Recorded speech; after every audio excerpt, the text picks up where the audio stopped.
Hey, we are tWoTcast, episode 372. That's it. That's all I have to say. No, he doesn't. No. Okay. All right, everyone, shut the f*** up. Let's ready to record. We like to start every show by yelling, "We are tWoTcast." Can you do that with me? On the count of 1, 2, 3, go. We are tWoTcast. Now we can start. The Wheel of Time Reread Podcast. Explicit and R. Freaking rated. Jono's the wild card. Always talking shit. Joe's the straight man. He's a total dick. Tom is still obsessed with X-Men. Previously on X-Men. We are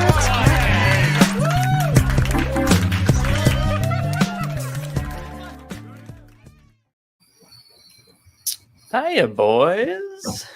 Hi, pal. You're viewing tWoTcast, the Wheel of Time Reread podcast. Now covering season 2 of the Wheel of Time on Amazon Prime. With me, as always, is Jono. Jono. And I'm Joe, and Tom's here too. Yeah, I'm Tom. Study your math. Tom's here against his will too. Yeah. Hey. It's exciting. I realized that I got slightly harder. That was already hard. When you said that Tom's here against his will, like that kind of program. You're like, oh, I like that. Yeah, that does it for me. You're talking about some Doyle and Millar stuff there. Yeah. I'm excited to see what they do with his character, and They won't go near him. I'm calling it now. They're not. It's not happening. I'm excited. I'm excited. Like, let's just have a Doyle and Millar cast. It's that one singular episode dedicated to him. This is where he could have been. This is where he should have been. Let's make a series out of it. Let's all pick a favorite chapter. let's have it. It's not even that. It's not even that many. I know. How dare you? In books 3. I mean, I know my favorite, like right off the bat. Like just easy. Yeah. And when he's this close to cutting Elaine open, that's by far the best. 14 or 13.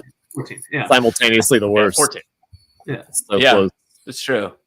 A disappointment. Yeah. That's like hola muchachos of all blue balls. What up, people? Hey ho, what you know? What you know? I get it. I get it. It's a Wheel of Time thing. Oh, Iris, what's going on? So these people are better. How you boys? How you guys doing? What's up, good. Could be better. I guess that's usually true for everybody. Is Tom compulsed? Yes. Tom is compulsed for one more episode. Yeah, that's the key. He's here against his will, but he doesn't know that, and nor should he find out. What compels you? I just watched it when I got home from work. Oh. I had a lot of other opportunities, and I was like, "There's so many other things I'd rather watch." And then I did. I mean, and then I've watched it twice now already. I got from work, and I was like, "All right." So I watch it usually over the weekend with my wife, who is of course local, and then secondly with myself and my pen. And I don't know what's a more frustrating thing in general. Like, Your pen 15? The biggest club there is. It is 2 inches. I pause a lot when it comes to like the show itself. But when I'm watching alone, like I can't really do that because I'm just yelling at nothing besides a cat. Yeah. I'm highly skilled at yelling at nothing. I do it a lot. Oh yeah. Yeah. You can just like sometimes I don't actually yell, but I'll like frustratingly pause it and then walk away for a minute and then come back. Like it doesn't have to be audible. Sometimes I just like pause. That's that. I just like every time they call him the dragon and not the Dragon Reborn, I hit pause and and then I walk into the room and then I come back in and go, okay, all right. I didn't pay attention to this. I caught like the last 20 minutes in the first 40. I was like changing the baby and folding laundry. doing other things. It's probably. I mean, that's the only way you get through the whole episode. I think at this point, right? I got excited. Do you want to put up the spoiler part real quick? Yeah. I'll tell you the only. This will become and is our discussion of season 2, episode 7, Daes Dae'Mar, and spoiler warning because we are a reread podcast and we rewatch the show, or Tom watches it once. But we're going to talk about the books and everything they're in, so watch out for that. Also, we say fuck a lot. They got my attention when Landfear came to the city or the character they're calling Landfear.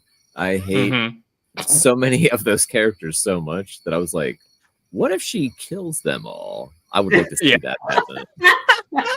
And then wait a minute, this has promise. They let me down again. Man, go in and murder these stupid. I hate these people. I have things to say about that. She killed no one. Episode 7, Daes Dae'Mar.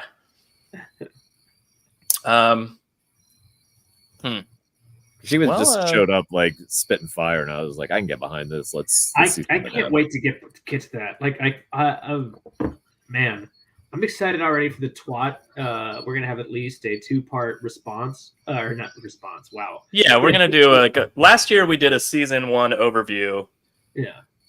And we broke it into the characters and talked about that one character over the arc of the whole season or whatever, So like we did like Rand and Perrin and so on. And we split it into 2 episodes and we had guests on and stuff to discuss it with us. So we're probably going to do the same thing. And that way it's just more relaxed when it's not us just like ranting. We try to bring other people on that like enjoy. Am I going to be on those episodes? Probably not, no. Sure. You can. I mean, you can just not talk a lot and then leave when you want to leave, You're invited, but no. Odds are. I mean, I was gonna see if Christy wanted to come back because she was really informative and had an interesting opinion last year. I don't know. We'll talk about guests, but we'll figure it out. Yeah, we'll figure it out. She might be busy, but we're gonna do that, and then I guess we'll do Twat Quest after that, huh? Too busy for TWoTcast? Yeah, Twat Quest. Twat Quest. I just said too busy for TWoTcast. No one's too busy. Oh yeah, well that's not possible. It's a possibility. It's impossible. Yeah. I'm also, we're not doing an overview. We're gonna call it 20 years ago, Jono. That is a vagina. Look how well hydrated it is. It's very moist. Rivers, just rivers. Like that's whoever is kind of stimulating that. I guess a drag amount, which is just a few inches off, but well done anyway. Doing a good job. And that's a nice scene. I think that's nice that they kind of really kind of wanted to set the bar there, and that makes sense because as we see at the beginning of this, we have 2 wet, willing Aes Sedai. Your lips are not the same as these. Unfortunate timing. I scream alone in my lab at least twice a day. Thank you, Dr. I love that if you didn't know what Ayush does, you're just like, what are you, a mad scientist? Yeah, maybe. Does that mean he watches the show once a day in his lab and screams twice while he's watching it, or after? I think it means he reads it. He watches it once and screams twice, or maybe he just screams twice in general, just out of frustration. But twice every day, even after he's yeah. Watch it'll be 2 days later, and he's just like, "Oh, that other thing." I used to just do what I do, and after you watch it, don't ever think about it again. That's what it is. Iris Bear is like, I pause, walk into the other room, tell my kid I'm not okay, then I go back. I have moments where it does cross my mind, and I'm just filled with dread knowing we have to do this. Oh, the dark instead of the shadow. That one doesn't bother me as much, but it probably should. It should. I mean, like they're fairly they're not interchangeable words, right? But they are dark friends and shadow friends. Yeah. It's good to see everyone here, by the way. Yeah. I appreciate that this community has become a bastion of negativity. I think that there's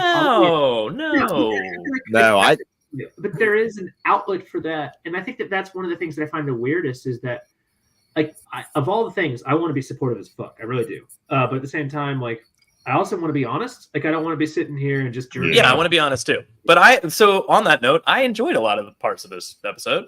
Not as much as last week's episode by far, but this episode I liked a lot of it, and there's some I didn't. And I love the beginning. I'm way more on the positive side still. I think a lot of people watching enjoy it and really enjoy more just watching us have meltdowns. It's probably very true.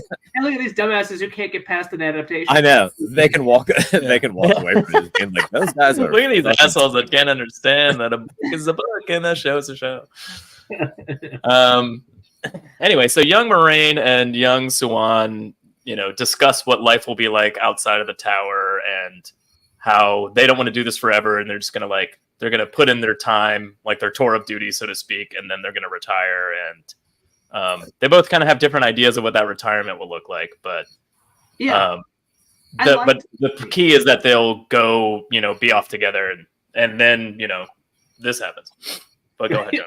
So I like that they're wearing blue because they're Aes Sedai, and I accepted. Fine, doesn't really we've already changed their timeline. So but I think it's actually a kind of cool scene. It's post-war. They're thinking about meeting Moraine's family. It's a very we've all been there. Kind of congratulations. Now that this is over, it's time to go meet my family in your relationship. And that's always well, it's time to make up some other shit because I don't want to fucking do that. So there's some nice things she wants we're going to retire to a bamboo hut, and Moraine will be my fish wife, which I think we all know. Fish wife, of course, means lesbian, right? So, and then she's like, "You'd be a horrible fish wife." Yeah, so it's weird that they think that because I would expect that after this amount of time that she'd be good at cunnilingus, but to be saying, well, she can tickle a fish out of a river bit, but we haven't seen that in the show yet. That'd be a good fish. That's just in that. That's just in the books, but that's an adaptation. Yeah. It's the opportunity to show that. Anyway, I think it's important cutting out that scene. Actually, we don't know that yet. They're not on the way to the Stone of Tyr. That's true. That's true. I don't know. Do you think when he says combining aspects of 3 into this season, and I don't feel other than maybe general story arc, I don't really feel like we're getting that really. I was wondering if season 3 is going to be straight into the waist and we're not getting Stone of Tyr kind of thing, or Tom, you were going to say? Because to go along when Landfear showed up, I thought it was going to be the end of book 4. End of book 4. Yeah. There's lots of weird references to other books that go on here, right? Some of this is it's almost like they're adapting an entire series into television. Well, I wonder if her getting shielded / stilled is supposed to be the stand-in for that. So I was wondering how they're gonna wrap that around. Again, I don't know what happens in this season, obviously, right? Thankfully we do a show on Tuesday for things that come out late Thursday, so we're right on time. Hey, we don't want to interrupt our regular viewer plans. We need to give everybody at least 5 days to have enjoyed this before. Before we get bombarded by our negativity. Is it weird that, to kind of just go to the, I like to finish. So we're going to go to the end of this show.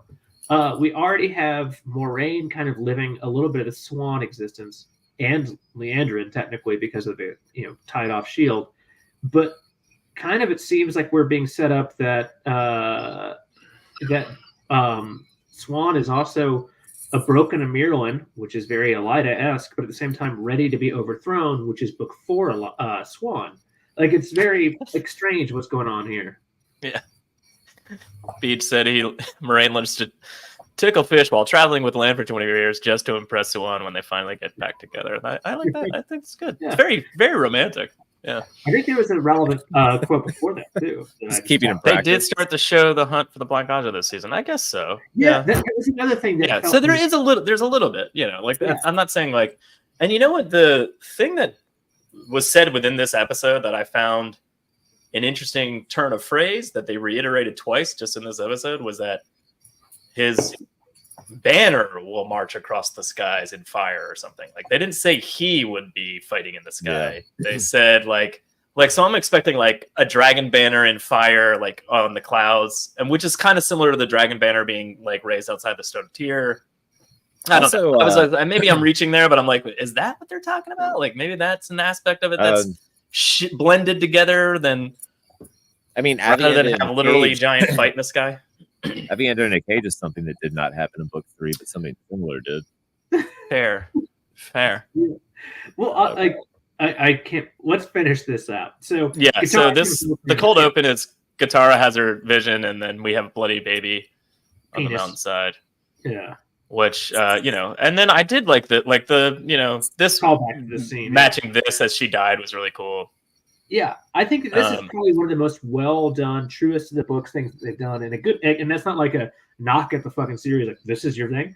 I think this is pretty close to like really what you can expect. Again, instead of being accepted, their eyes to die already, but I think it's pretty damn cool. And like, I was very happy. Like, they're clearly very young Aes Sedai. Like, maybe they had just obtained the Shaw.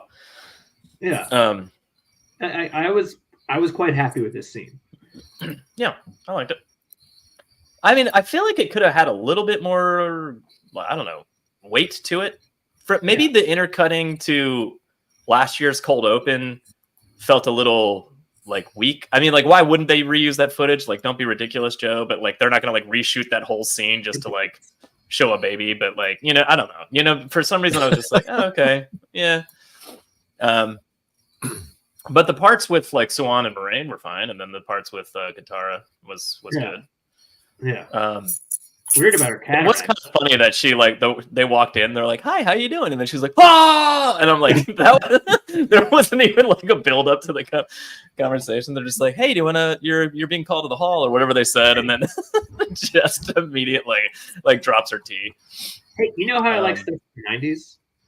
Did you guys ever see the SNL episode with Christopher Walken where he's the inconsequential sidekick? Psychic?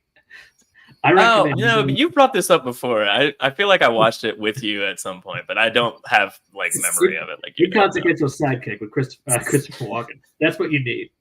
That should be every foretelling ever. It might make sense since if they blow the horn, technically the heroes can only fight under the sign of the banner. Yeah, and Rand hasn't received the banner. That's a good point.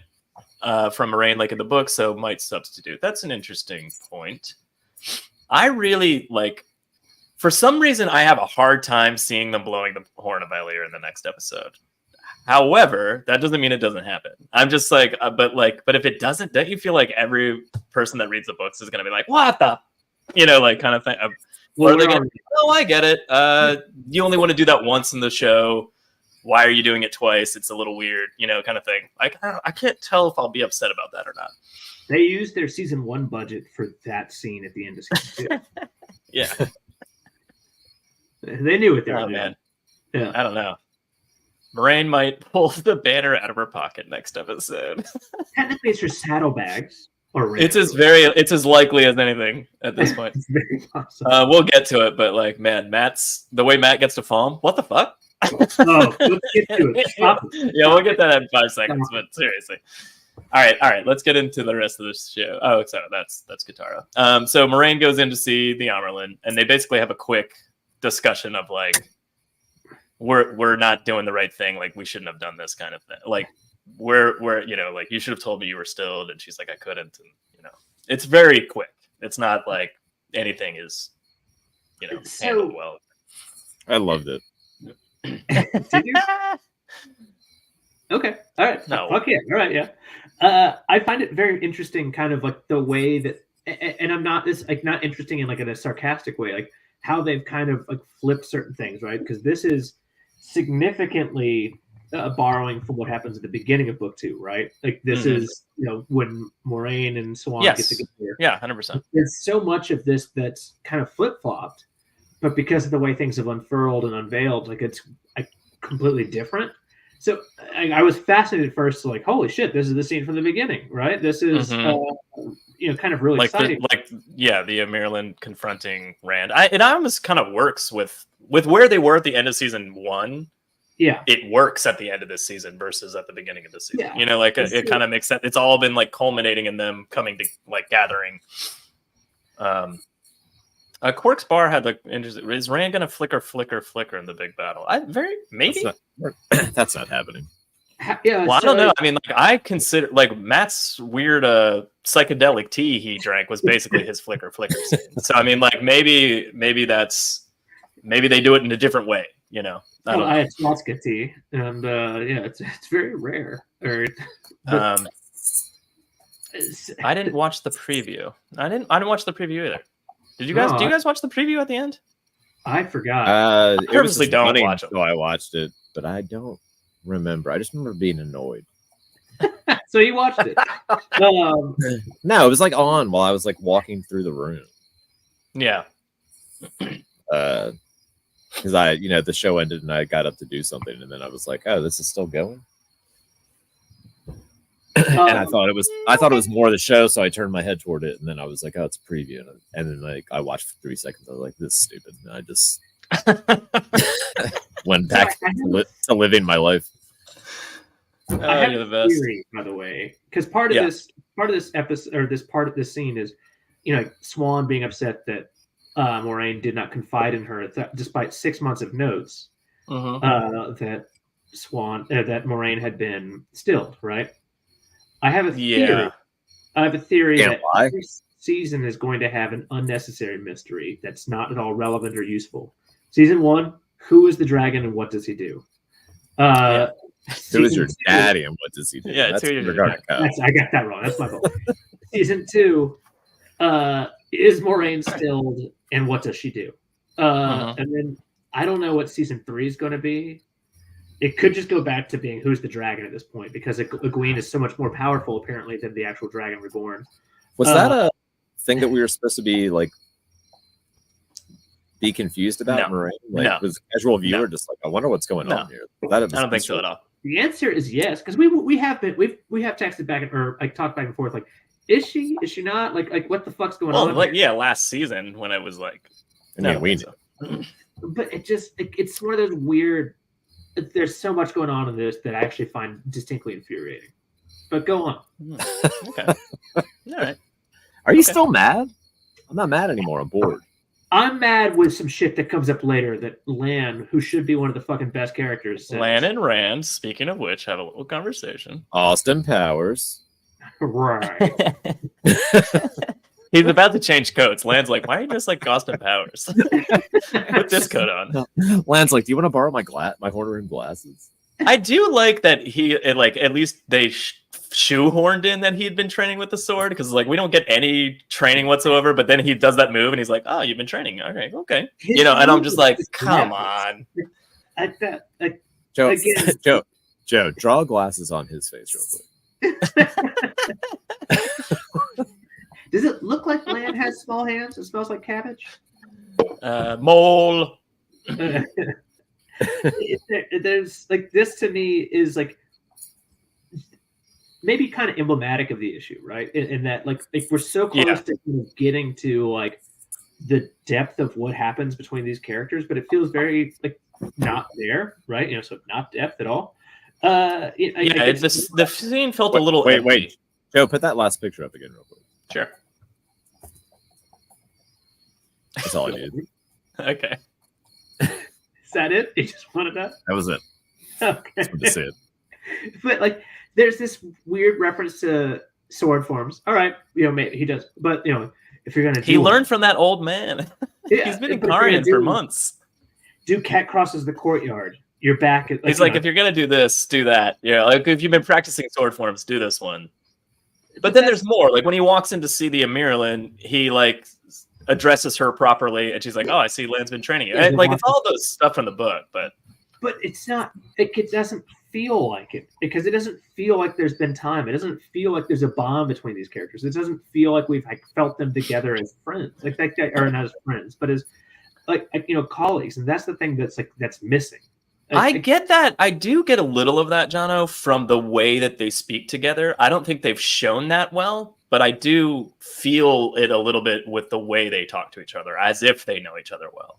Like even when Lan like stepped in front of him in the street, Rand was like, "Lan? Like my friend Lan," not like, "Who the fuck are you? I barely remember you." Like so there's at least like a semblance of that recognition and friendship, not friendship, you're right, but like, relationship there. But I don't know.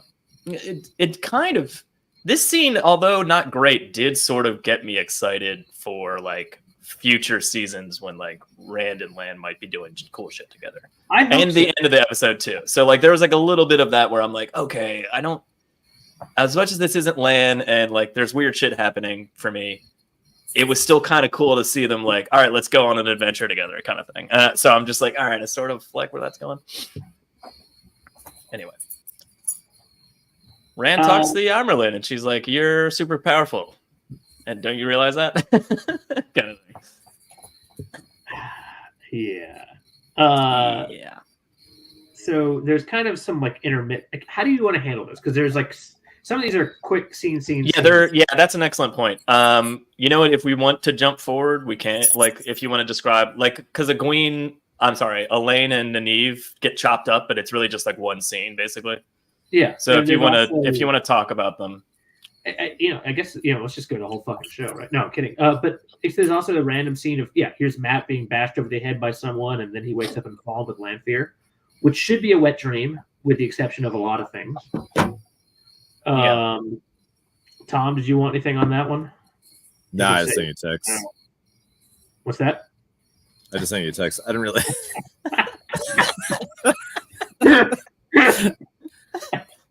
Oh, God damn it. I don't know how to do this appropriately. No, I'll show it, Jono. Give me a second. This is what Tom does during the show. I mean, it was important. I saw him taking a picture of the screen. I knew what was happening. That's what's going to get us taken down from YouTube again. Just like, what the fuck is this? This is the picture that Tom's been working on. That's supposed to be nice glasses, Tom, by the way. That was supposed to be his bad teeth. Since the Age of Legends is in, they've had. It looks like he spent a lot of time on his hair, which is like the least important part. And the glasses and the teeth were drawn in 1 second. It's hard to do a fine line with your finger on a tiny phone. I mean, you got 2 tones of brown in there. Like it looks. I mean, come on. It doesn't work. That's classic. Yeah. All right, so we begin the conversation with. Let's just go in order, Jono. It'll mess everything up. We just begin the conversation between Rand and. They bring the Swan. Maryland seat there. Is that the same thing? I don't know. What does that mean? Is everyone carrying chairs around in this? Is that like? Is it shipped there? Like. Did it arrive? Did she know she was heading there? And she was like, "All right, I'm eventually getting to Carian, so let's ship the seat there." One chair. Does it go like an oversized load down the highway, or do they break it down and then rebuild it when it gets? Well, I don't know. It looks like it has like a seam line. Like there's seam lines in the marble. Maybe the base is different sections. Or maybe this is just what all kings and queens and Maryland seats sit on. Maybe Swan just uses her I don't even her know little doorway angriel thing and just slides it through. Like we're going to Carheen. Whatever. Like, all right, well, who's gonna bring the chair? Like, you want to bring the chair? I'm like, well, I'm not just gonna sit on a regular. I'm not just. chair What do you think? I'm sitting in the regular chair. Some sort of Peckerwood jackass. Never bringing the chair, dipshit. Oh, Matt should have been nude. That's true. This is a very similar conversation that Landfear has with him when he's That's naked. exactly right in book 3. Yeah. Yeah. And she's let's talk about it. Right. Matt gets randomly knocked out and then wakes up in Falm, and Landfear's there wearing a pantsuit. This is kind of mentions how unimpressive he is, and that's basically it. She's the only character I'm enjoying so far. Oh, I love it. She's great. Loving Landfear. Not loving her in the dream. Very, I don't mind that at all. It's a little Hela from Ragnarok for me. Not really kind of fits in a good way. It is kind of. It's horseshit that they got him there like that, but it is kind of like funny that he just like wakes up in another city. It is weirdly annoying me that she's not in white, but not enough to care. But like it's just something I. Well, also her outfit at the end is like white and gold, so it's like all right. Yeah, that's good. And so obviously she has different clothes, but I mean, like I don't know. You're right. It would be more interesting if she was a little more on the nose with the, with her the clothing. But then again, the Amirlan seat looks amazing, and she's like all ornately dressed, and she's not really wearing the seven stripes the whole thing, and I don't mind. You're right. So, you know, why do anything in character? It looks good. It looks good. So I think she looks fucking. You know what? I like how her hair keeps changing length. So like she's either. I think everybody looks good. Alternate. That's true. Yeah.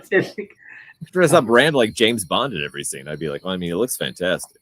It's just not right. It just doesn't look right though.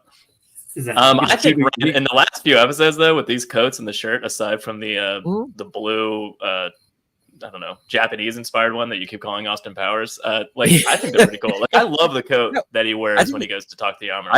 He very much looks like what I picture. It's pretty fantastic. Like if I'm the red get, coat like, in the earlier show episode when he like went to the party was like I was like, bravo. Yeah, everything about that guy is killing it. He's doing, like I wish he spoke a little more like assertively, right? Some of the things I mean, he's still playing that like young, like there's a little bit of naivete in like the way he's playing the character right now. So I don't mind. Like maybe he's gonna bring that later. Yeah. He should still be in the mode of just like, wait, I'm the leader? What the fuck are you talking about? I feel like we've missed that entire arc though. And maybe it's gonna come back to it though, but like he's so embraced himself as the Dragon Reborn. I don't feel like I think one of the biggest things. I don't know. I feel like he still sort of questions it. You know, it's not as prevalent as in the books, but kind of understanding of what the fuck the Dragon Reborn is, what the consequences therein are. And I know I've said that probably only 4 or 5 episodes running, and I'm going to do it again probably next week. You know, so stay tuned for that shit. But like, I feel like that's one of the things that's missing from creating this fucking story, right? Creating, and it also scuppers the shit out of this thing. Like, who is the fucking dragon? That's irritating. We're gonna get another quote about it from Swan. That's irritating. But like the whole point is that the dragon, who is a man, and because it's all fucked up from the shadow or the dark, is or the dark, as some may call it. I didn't catch any of that because I wasn't listening. So bad about that. It's fresh. But the consequences that are happening here are huge. Yeah. And if you miss them, though, I feel like that they're huge. Hold on. Yeah. Door. Jono's randomly. All right, we're moving on. We've got a quick Elaine and Nynaeve, and she's like, Nynaeve sort of starts to take charge for a second, and then basically Elaine's like, listen, we tried it your way, we're trying it my way now. Like, and that's kind of all that's said in this quick little scene with them. I love it. So far I'm liking that. I feel like the Nynaeve is a little less I don't know, not forced, kind of the same thing you were just saying about Rand. Like, I just wish she was like a tiny bit more Nynaeve, like a little more forceful, a little bit more, but she's doing it just a tiny bit more. I don't know, it's not like it's not there. Yeah. I don't know. So it's such a nitpicky, like, oh, I just want a little bit more out of the performance. But like at that same time, it was like, I can't even believe I just said that out loud. You know what I mean? It's very interesting because like Nynaeve the actress who is Nynaeve gave some amazing performances already this season, right? I swear there was a scene where her hair was shorter, not in Tellerrain, but maybe I'm crazy. Well, Oliver's hair is the next person who's going to comment. Yeah. I don't miss that. Elfwich is right. It's well, so in season 1, it was there. It was just like part of her collar, and it was very muted and not like I'm wearing a rainbow. It was just like 7 stripes were there, but like it was like very dulled down color wise, like, or vibrancy wise. But like again, if she wore that every single time, it'd be a little ridiculous. Like she wears that, I don't know, if she's stilling somebody or like, gentling Logain, like she'd wear it, but like, I don't see why. This is my formal cloak. It's my official, the hall is called, and I'm wearing this like judge's outfit kind of thing.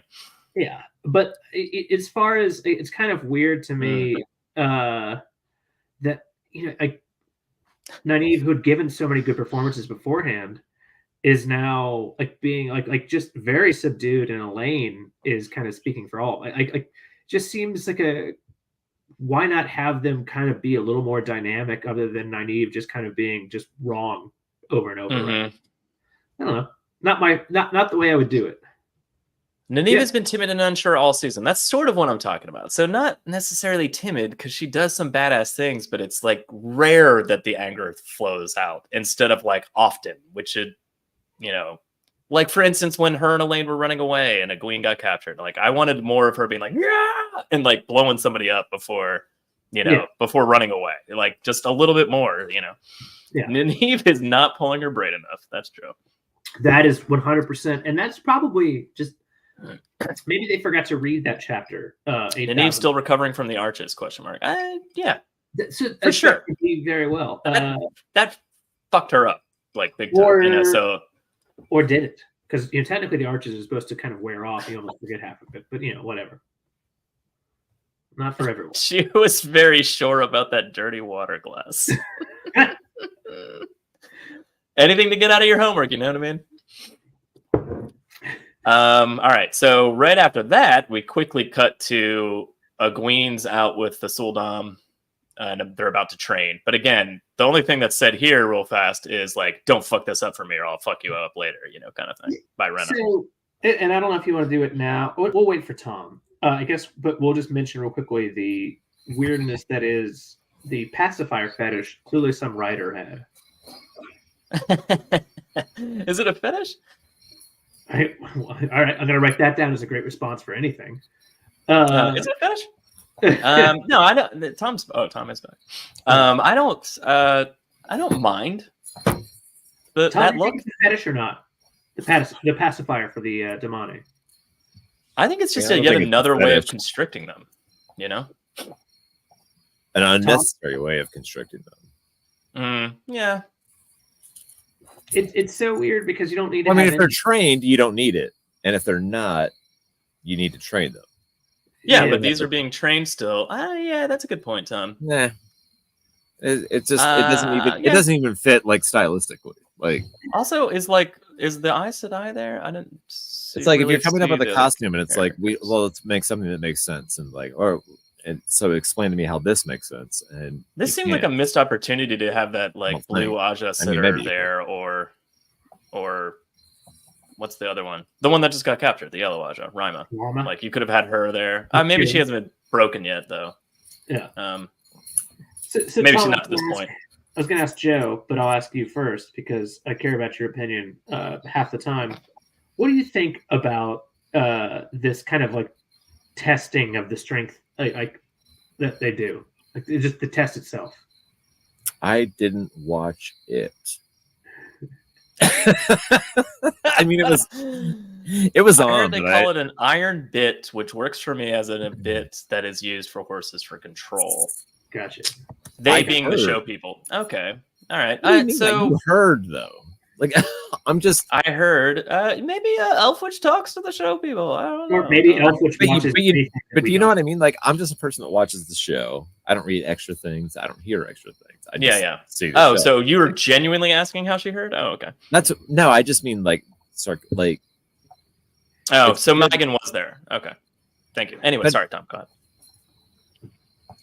If as a viewer of the show, I shouldn't have to search out any extra content. So it may not be any additional value. So if you say a herd, did you hear someone on the show say it? Otherwise, so I thought of it. It doesn't work. I look at it as like a dog muzzle kind of thing. Like that's how low they are, kind of. I understand the idea. I understand the idea behind it. I just don't think it makes sense personally. Jaw trainers so the Domine's jaws don't get sore as quickly while pleasing their Sul'dams. Damn. Maybe it's so they don't. Maybe it's so they don't bite their tongues off when they get tortured. That actually makes a lot of sense. Yeah. Or in case they're worried about tooth injuries, kind of thing, like from a bad time. I like how the leash made one appearance to show a book reader. I mean that wasn't weirdly enough for me. I don't mind the one power leash link to the bracelet. That doesn't bother me. I mean, I thought it would, but for some reason it doesn't. So I guess my thought is I kind of hate the strength test thing. Like to me, that seems like the exact opposite of, the way. Like, shouldn't you just know? Is that what you mean? A, you should know, and B, this is a woman who has barely started channeling. So why are you putting her to the strength test? Like it's clear that she's not trained. it's a general nod to something that is mentioned in the book in like a sentence that they decided to make a scene, which still again drives me insane because there's so many scenes in the book you need to put on film. Why are you making a whole scene a sentence? No, I get that. That makes complete sense. So what you're thinking about is two things, right? Like A, like Egwene is extremely strong, but B, there's another issue where she is able to find an iron mine, like an abandoned iron mine from like far away, and they realize how useful she is and all this kind of thing. Yeah, it's just it's expanding on that. Exact same thing that we had last episode with I forget what because I drink a lot, but that became a centerpiece for the show. That was also like, look how much we care about the book. It was the water pitcher thing, which there you go. Also, was same character. So for Also I made this point last week. Like, we'll do it again. I forgot it. I was drunk. It's great. Like, if you want to expand on, awesome. Yeah. If you're not blowing everything else to the side and like making up your own shit, like, hey, we told this book in 6.5 hours. We have 8 hours. We have the extra hour and a half where you can expand on some character stuff. Like, what do we want to focus on? Like, about a green? What if we had a full episode on that? Yeah. Feels important. Let's do that. And instead, it's just like. So there is the corollary that one of the things as we examine Egwene as more mature readers than we were the first time. What is how fucked up it really is that realistically, she has been enslaved, which we all got the first time, but the PTSD within her is obviously real. Maybe this is their way of kind of amping that up and trying to show it. How much are we going to focus on how dark this is too?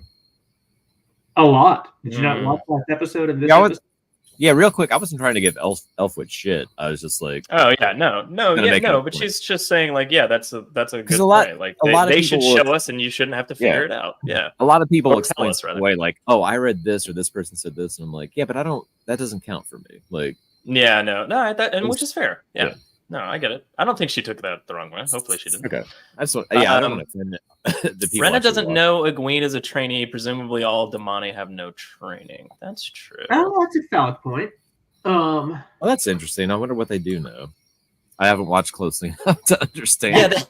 Yeah, there is obviously especially with what's revealed with Moraine, which by the way I fucking called that. But like what happens with Moraine, like her being like, wait, there's a way to tie a shield, like, and Lan's like, I've read the archives to figure out what was wrong with you. Like I found don't get me started on that. That's not the point. The point is, don't worry about it. The point is, we'll get there.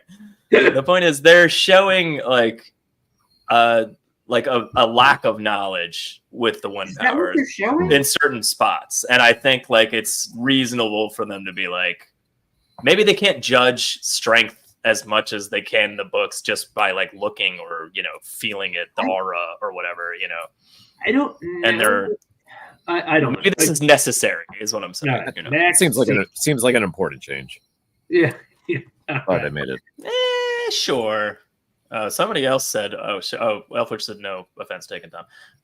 Megan is in that scene. Yeah, so I was mistaken. So I didn't look that closely. I just in my screenshots that I grabbed, I was like, wait, is she there? No, I can't see. All right, whatever. All women look the same to Joe because he's non-judgmental. Yeah, she's presented to Turok, the dinosaur hunter, as a novice of the White Tower. Yeah, that's true. But maybe novice means something different than Sean Chan.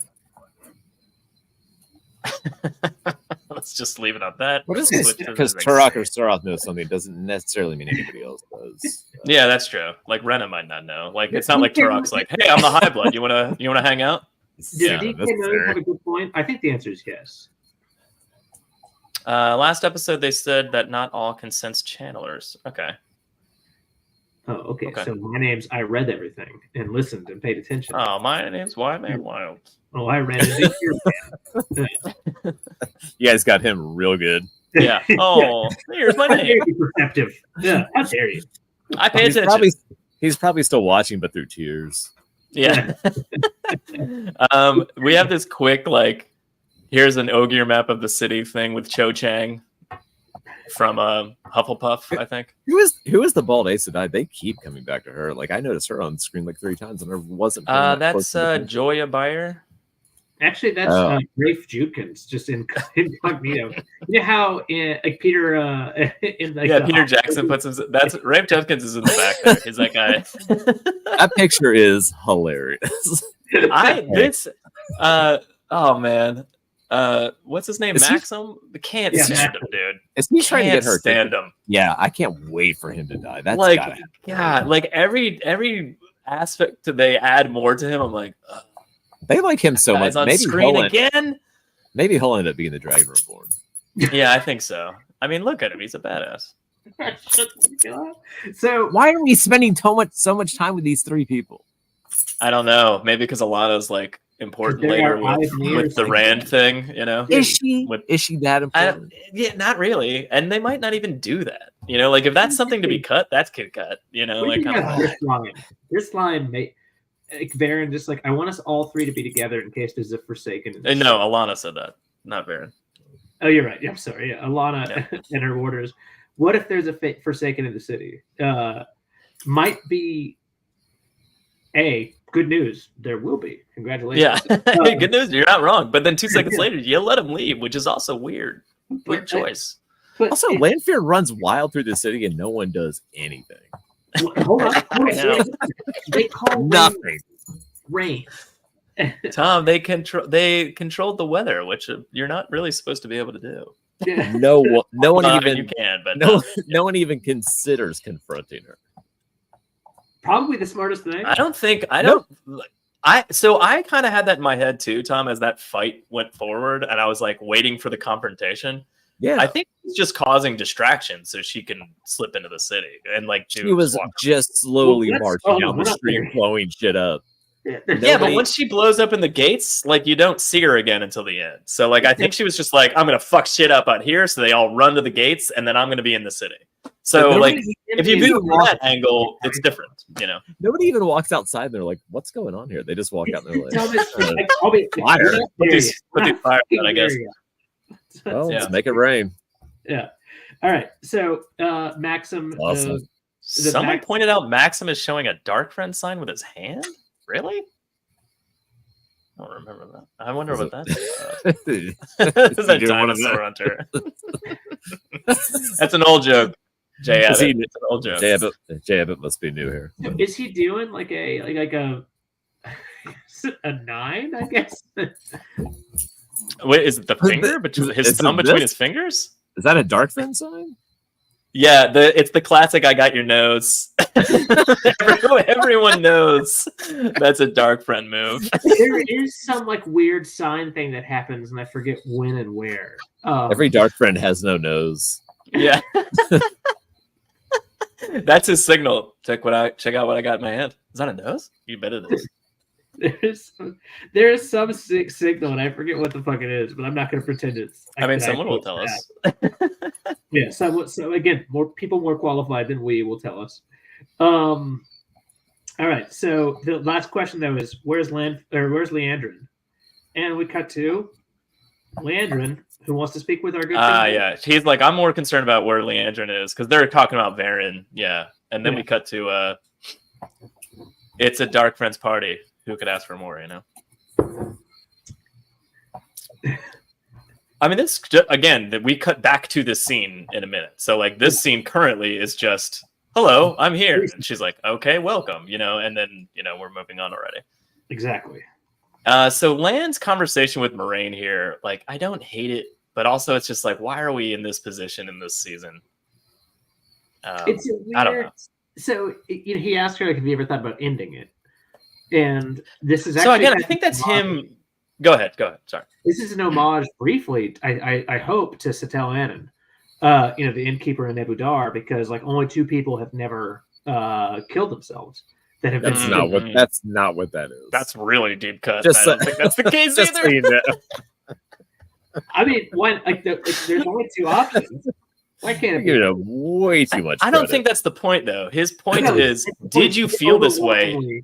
And when she says, absolutely not one time, I feel like he's taking that as, oh shit, maybe I'm right. Maybe she isn't actually stilled, because if she doesn't feel the need to kill herself, Which is interesting because with the Dragon Reborn as an important reason, I feel like that's a fucking important reason, and it would outweigh that. I think the point is that she is, as a blue, she's so devoted to what she is, and I don't know. I think he's trying to ask her specific questions to see if he's right about what we're going to he get to this figured thing out. about with Rand soon.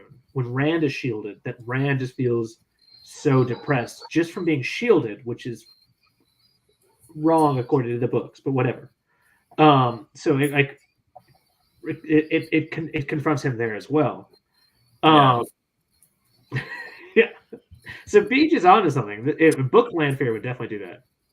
Nynaeve used a hand signal when she visits that Makira woman. It was yellow Aja eyes and ears. Okay, so that's in book 5. But Iris Bear said, "I always imagine it's an upside down OK sign." Oh, that is the white power sign. Apparently, it's not the right. Well, power upside sign. down. It's the dark. down. It's the dragon fact. Yeah, 6 and 9. And then also, if you put it on your thigh and someone looks at it, you can punch them really hard in the arm. Really hard. Yeah, like really hard.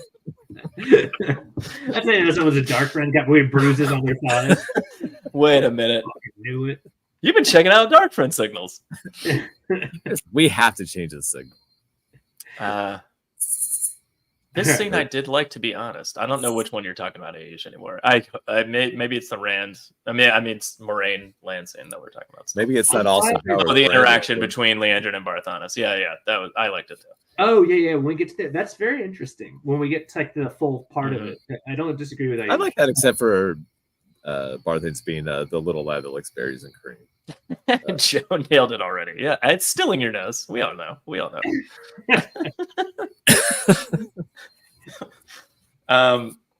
Let me see. Where are we? Oh, okay, we're past that. We're right past this. I don't know. Do you guys have anything else to say about the Moraine Land thing?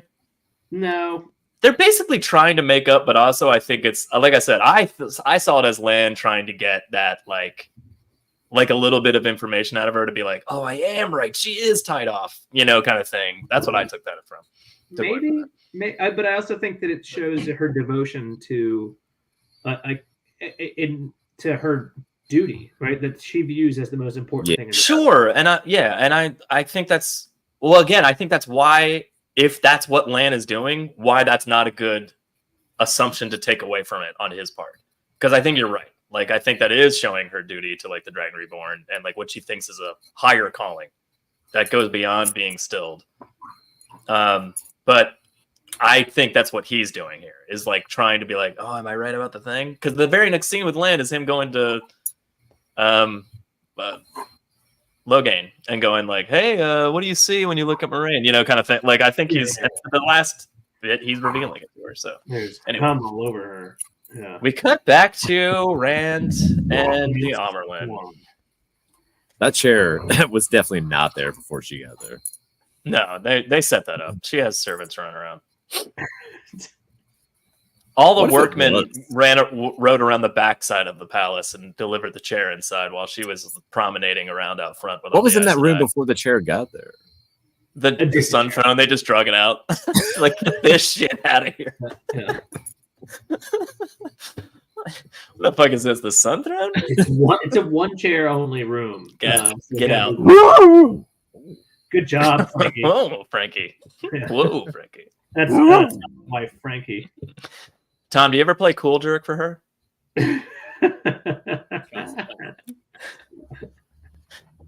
Anyway, they have a quick conversation. It's quick, but this one does end in like him embracing the one power and then like, and her stopping it. But like, I did like the build up to it, and I did like how Rand was like, you've already made your fucking decision. Like, what are we even having a conversation for? Like, why are you asking me these questions? This is an interesting scene. And I don't know how I like the beginning of it. Like, it's like, you're not a spoke boy, you're the water that turns the wheel or that dashes it to pieces. Like, I think that's a really cool fucking line. Yeah, I agree. And it really follows with what we think of Swan from the books. Right? Being matter of fact, like, pretty much like, you need to be afraid. Like I love Swan from the books in this conversation, and really kind of this just the way it happens. And she's always a lighter now. So That's exactly what I was gonna say. Yeah. Like, it seems like we're building to what we know from the books, and then all of a sudden it's dashed to fucking pieces, right? Like that's all. How does she know that Rand is channel? How'd you know what? How does she know that Rand is channel? She has goosebumps.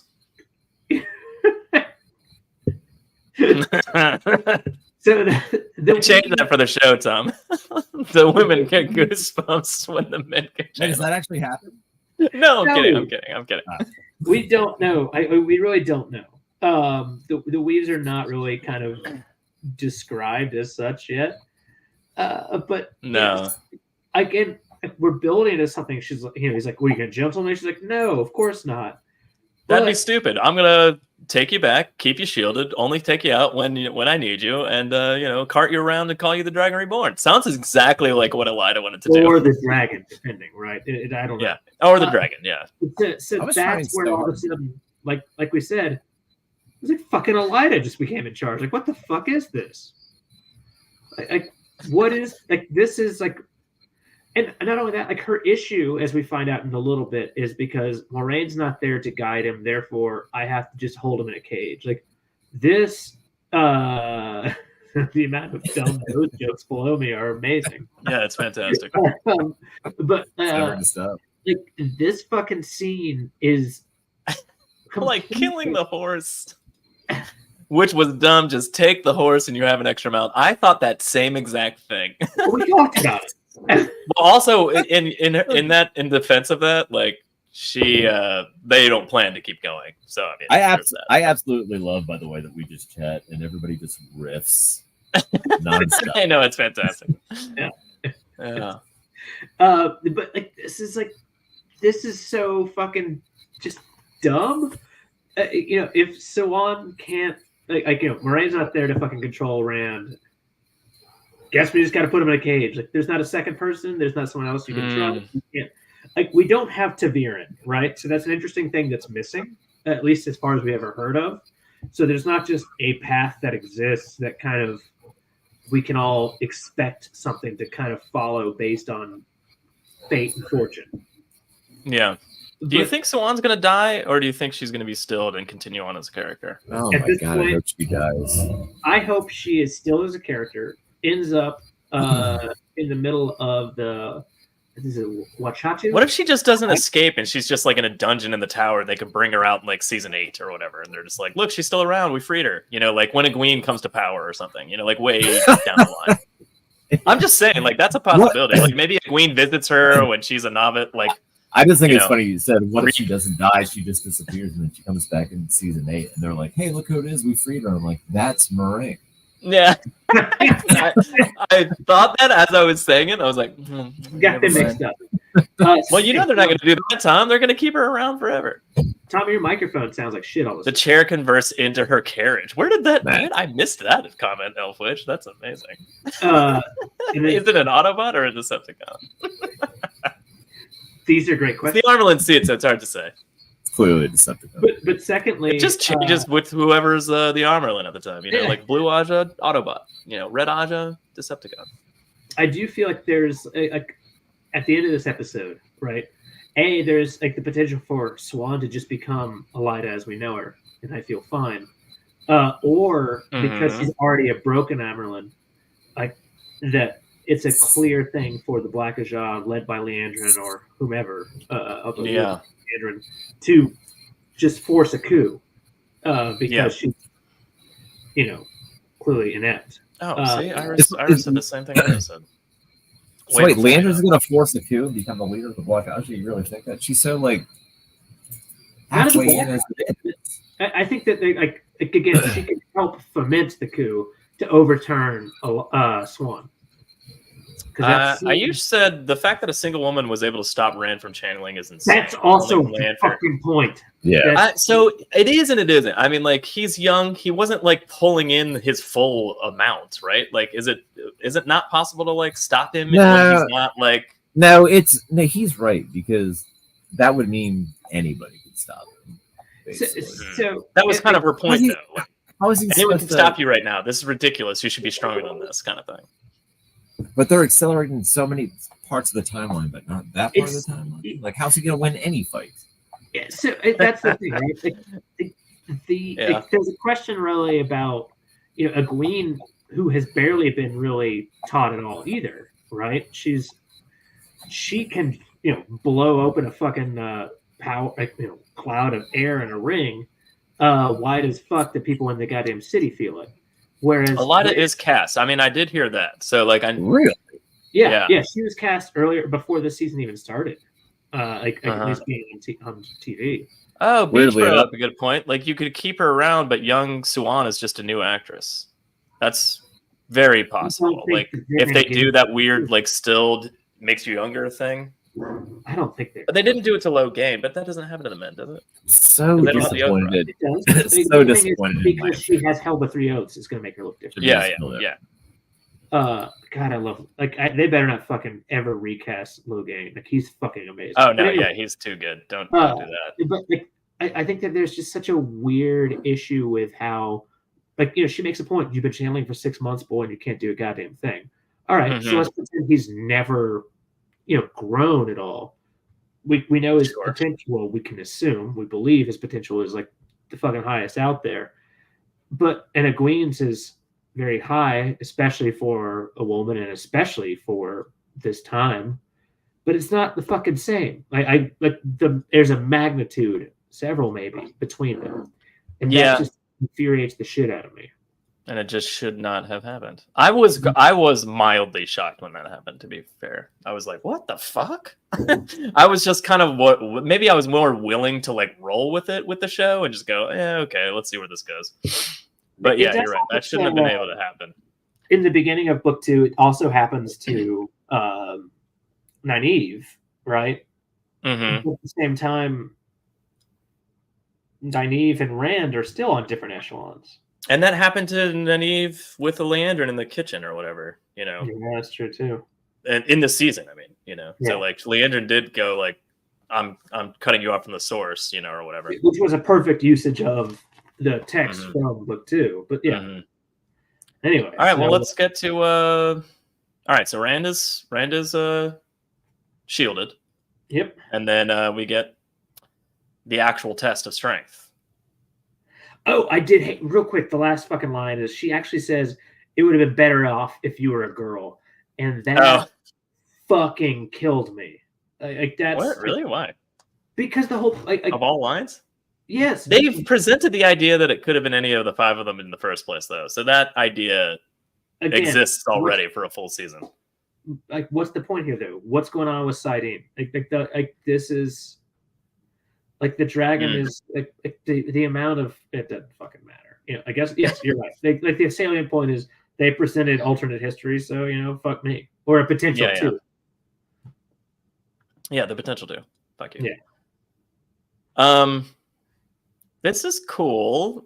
I actually liked it. I don't know why you're so hung up on this test of strength thing, but I do like how Ren is like, oh shit, she's powerful. Like she looks at her with this like hunger in her eyes, sort of. Ren is crushing it, by the way, the actor. She's doing great. And Egwene. But I mean, they're just great. They're great together. I'm not sold fully on Renna. Like, there's some things she does great, and some things I'm like, this is a strange dictation. But at the same time, it works for me. I mean, she's playing like a Egwene looks like my baby. She looks just like my baby does something. Like temper tantrum. just mad with a pacifier. Every father is just like, yeah, I know that face. That's the face of I'm going to throw this on the ground even when you don't want me to. So then explosion happens, which I think was kind of cool because it knocked all the Suldam and Damani down, and they were not expecting that. And then,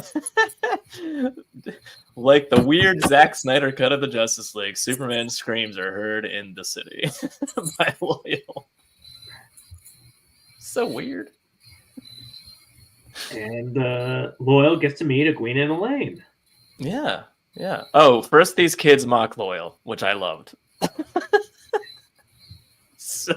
so unnecessary to show.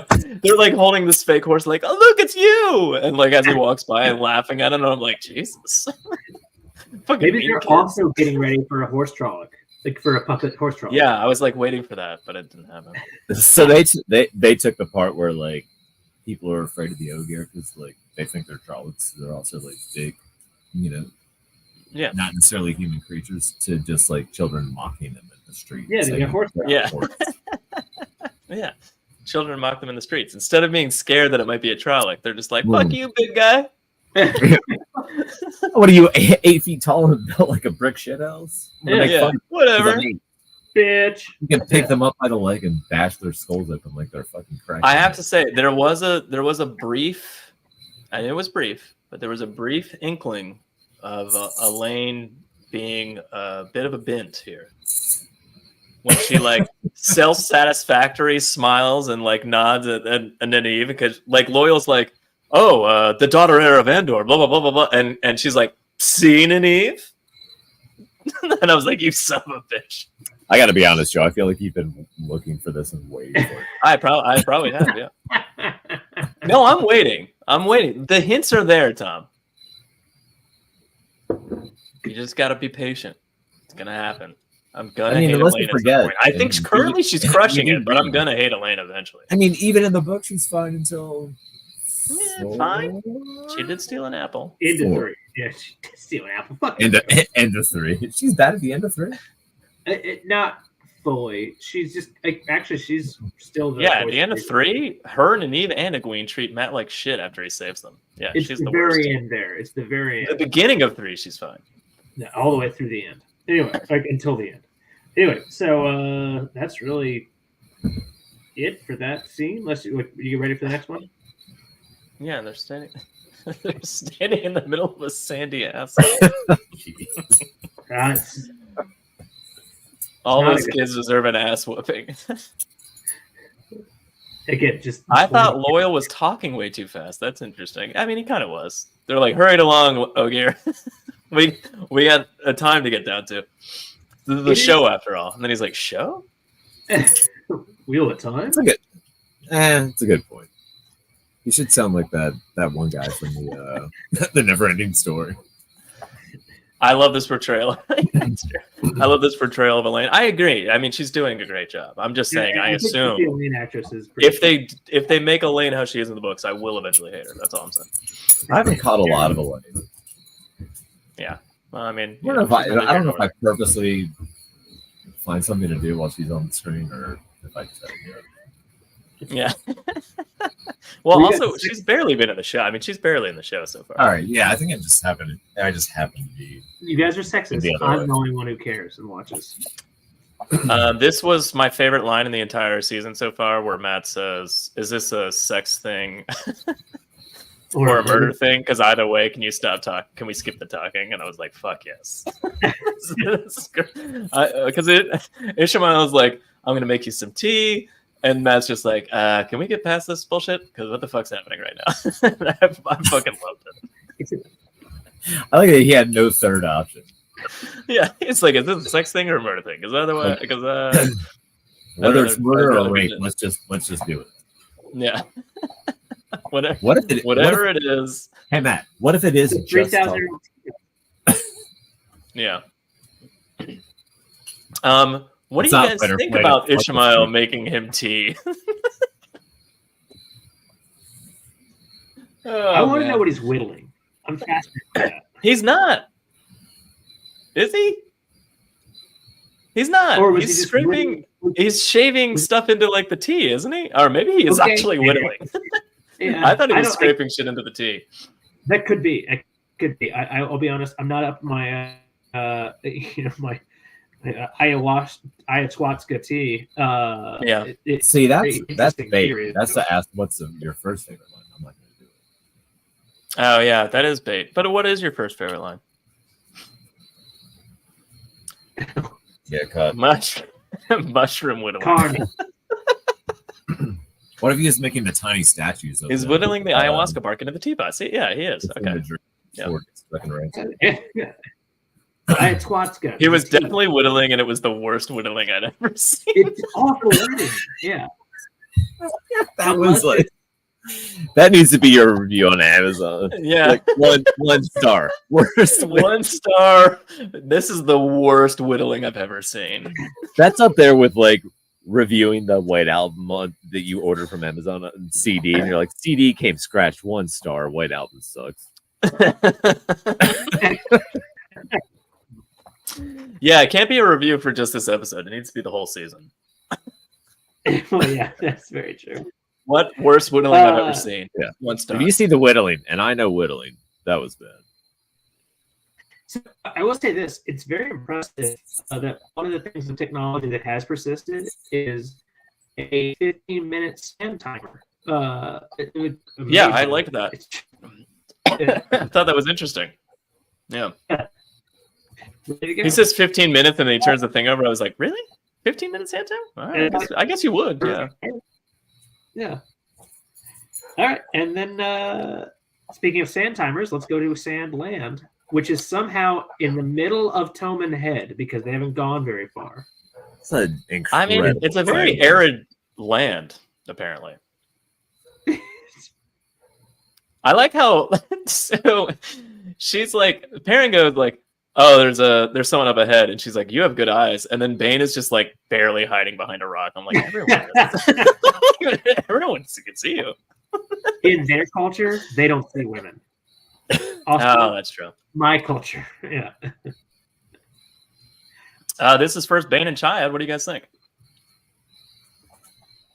I don't have a problem with Bane and Chiad. I'm happy to see them. I'm really happy to see them, especially considering that they're one's male interest is gone. It's good to see Bane and Chiad still persisting. I do not agree with this understanding of Giotto. Giotto? Yeah. I thought it was an okay interpretation, representation of it, teaching of it. The thing is, people get beaten in Giotto if you have to, and it can't be really like done in a way that makes sense. Like if you had fallen asleep, and I think it's Jolene had died, then you owe you have obligation. But if you're fighting and you're looking out for yourself, and she's looking out for herself, there's no obligation there. Like that's not your fault if someone dies. You shouldn't be beaten. Well, that was her specific point. Whatever happened was her fault. Like maybe something happened, or maybe it was directly her fault for some reason. I mean, so we don't know the exact circumstances. So like maybe it is something that makes sense. But yeah, I understand your point though. That does. The next scene, I can see where you're coming from. I was defending myself, and she got a sword in the back. Now maybe the sword is so shameful that it has affected herself. Like, well, but that's just again. You never see Giotto done this way except with really with Wetlanders and very few Aiel. Otherwise, you serve the people who have been wronged, to restore your honor. Yeah. I feel like this is a very show Perrin move to just be like, okay, I'll just watch you beat the shit out of her without like any further like, what the fuck's happening right now? Like there was not like they were like, don't, weird. And like that was it, and he like backed off. He's like, no, I'll back off.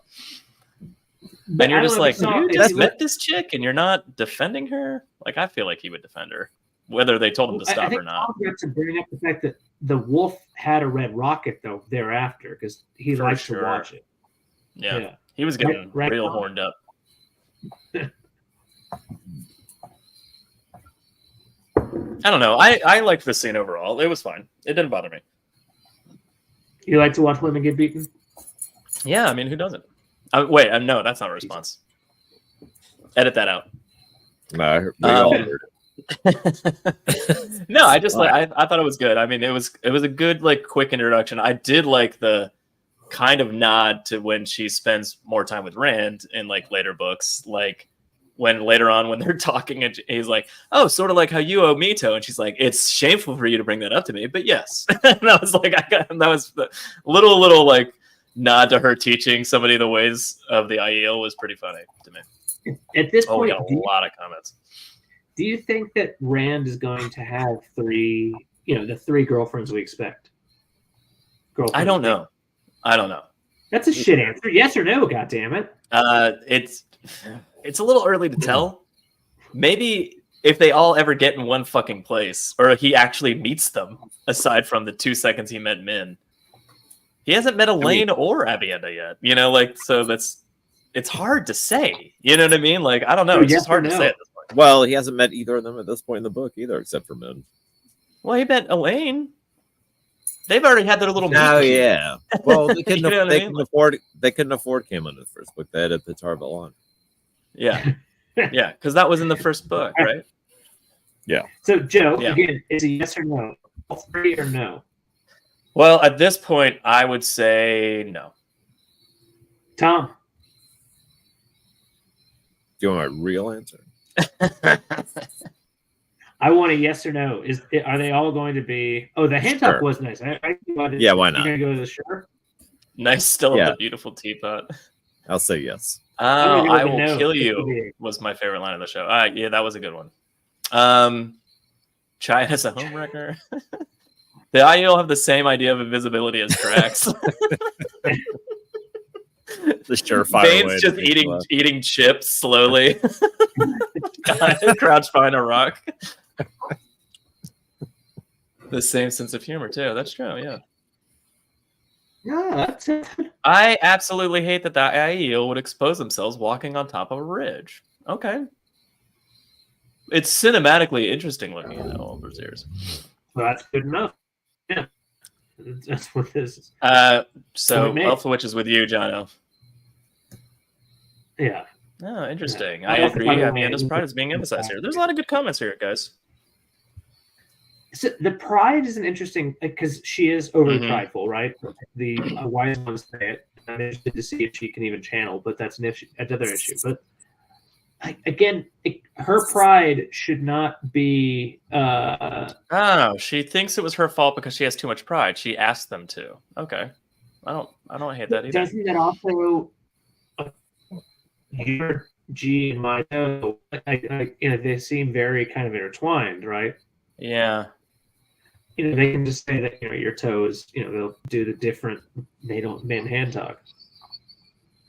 Yeah, seemed a bit off. Yeah. Maybe Perrin likes seeing women on the verge of death. No, he likes to see them dead, and he likes to be the one that did it. Min saw 3 beautiful women viewing him. Did she? I don't remember that. That's definitely from season 1 when we were drunk, as opposed to season 2 when we were drunk. Oh yeah, gotcha. Yeah, that was at the bar. That was I don't remember. Right? Yeah, I just didn't. For some reason, I couldn't remember her saying that out loud. Or that definitely wasn't shown to us, but that would be showing them. So like, yeah, I can understand it. But maybe so. She probably just said a line of dialogue. Yeah. Yes, it didn't say Min say something about 3. Clearly, I don't remember things. I don't know. Early interview with Rafe said the show would explore polyamory. They're already doing this with Alana, but the question wasn't regard. Yeah, I mean, you're right. They are doing it with Alana, so maybe it's not. It won't be like taboo, in the show. All right, where are we? Oh, Matt drinks the tea, and then goes on his flickers. So a couple of things. One, I think Matt would be the worst drug user in history because he took one sip of that tea and instantly scoffed. What are you talking about? He gobbled that cup down. He drank the whole cup. All right, he didn't sip on it slowly. But what did he do? He immediately was just like... It's like the guy that doesn't know what he's doing and takes like a huge rip and then they're like, whoa, okay.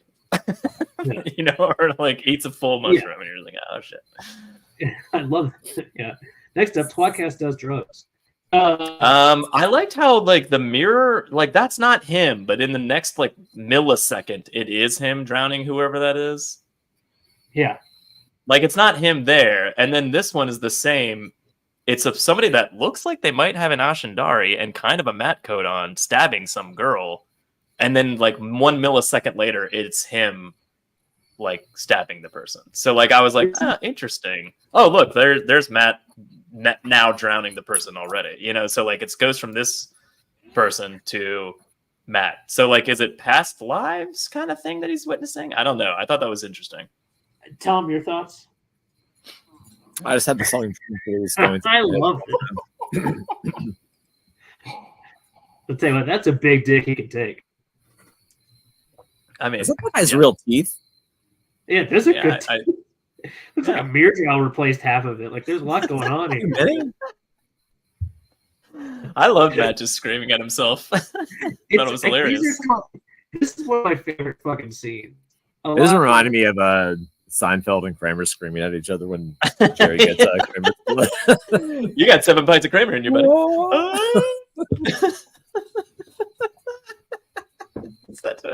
Such a ridiculous poll.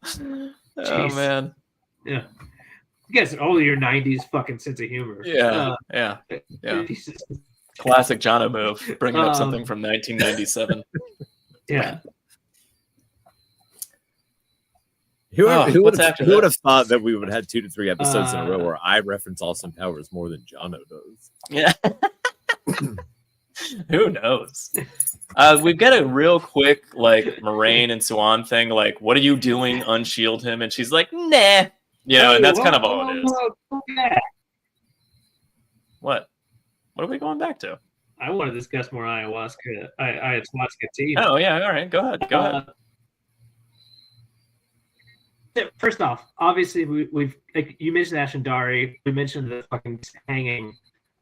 I assume that's a big word. That this is the kind of reinterpretation of the, like all the lives you could have lived.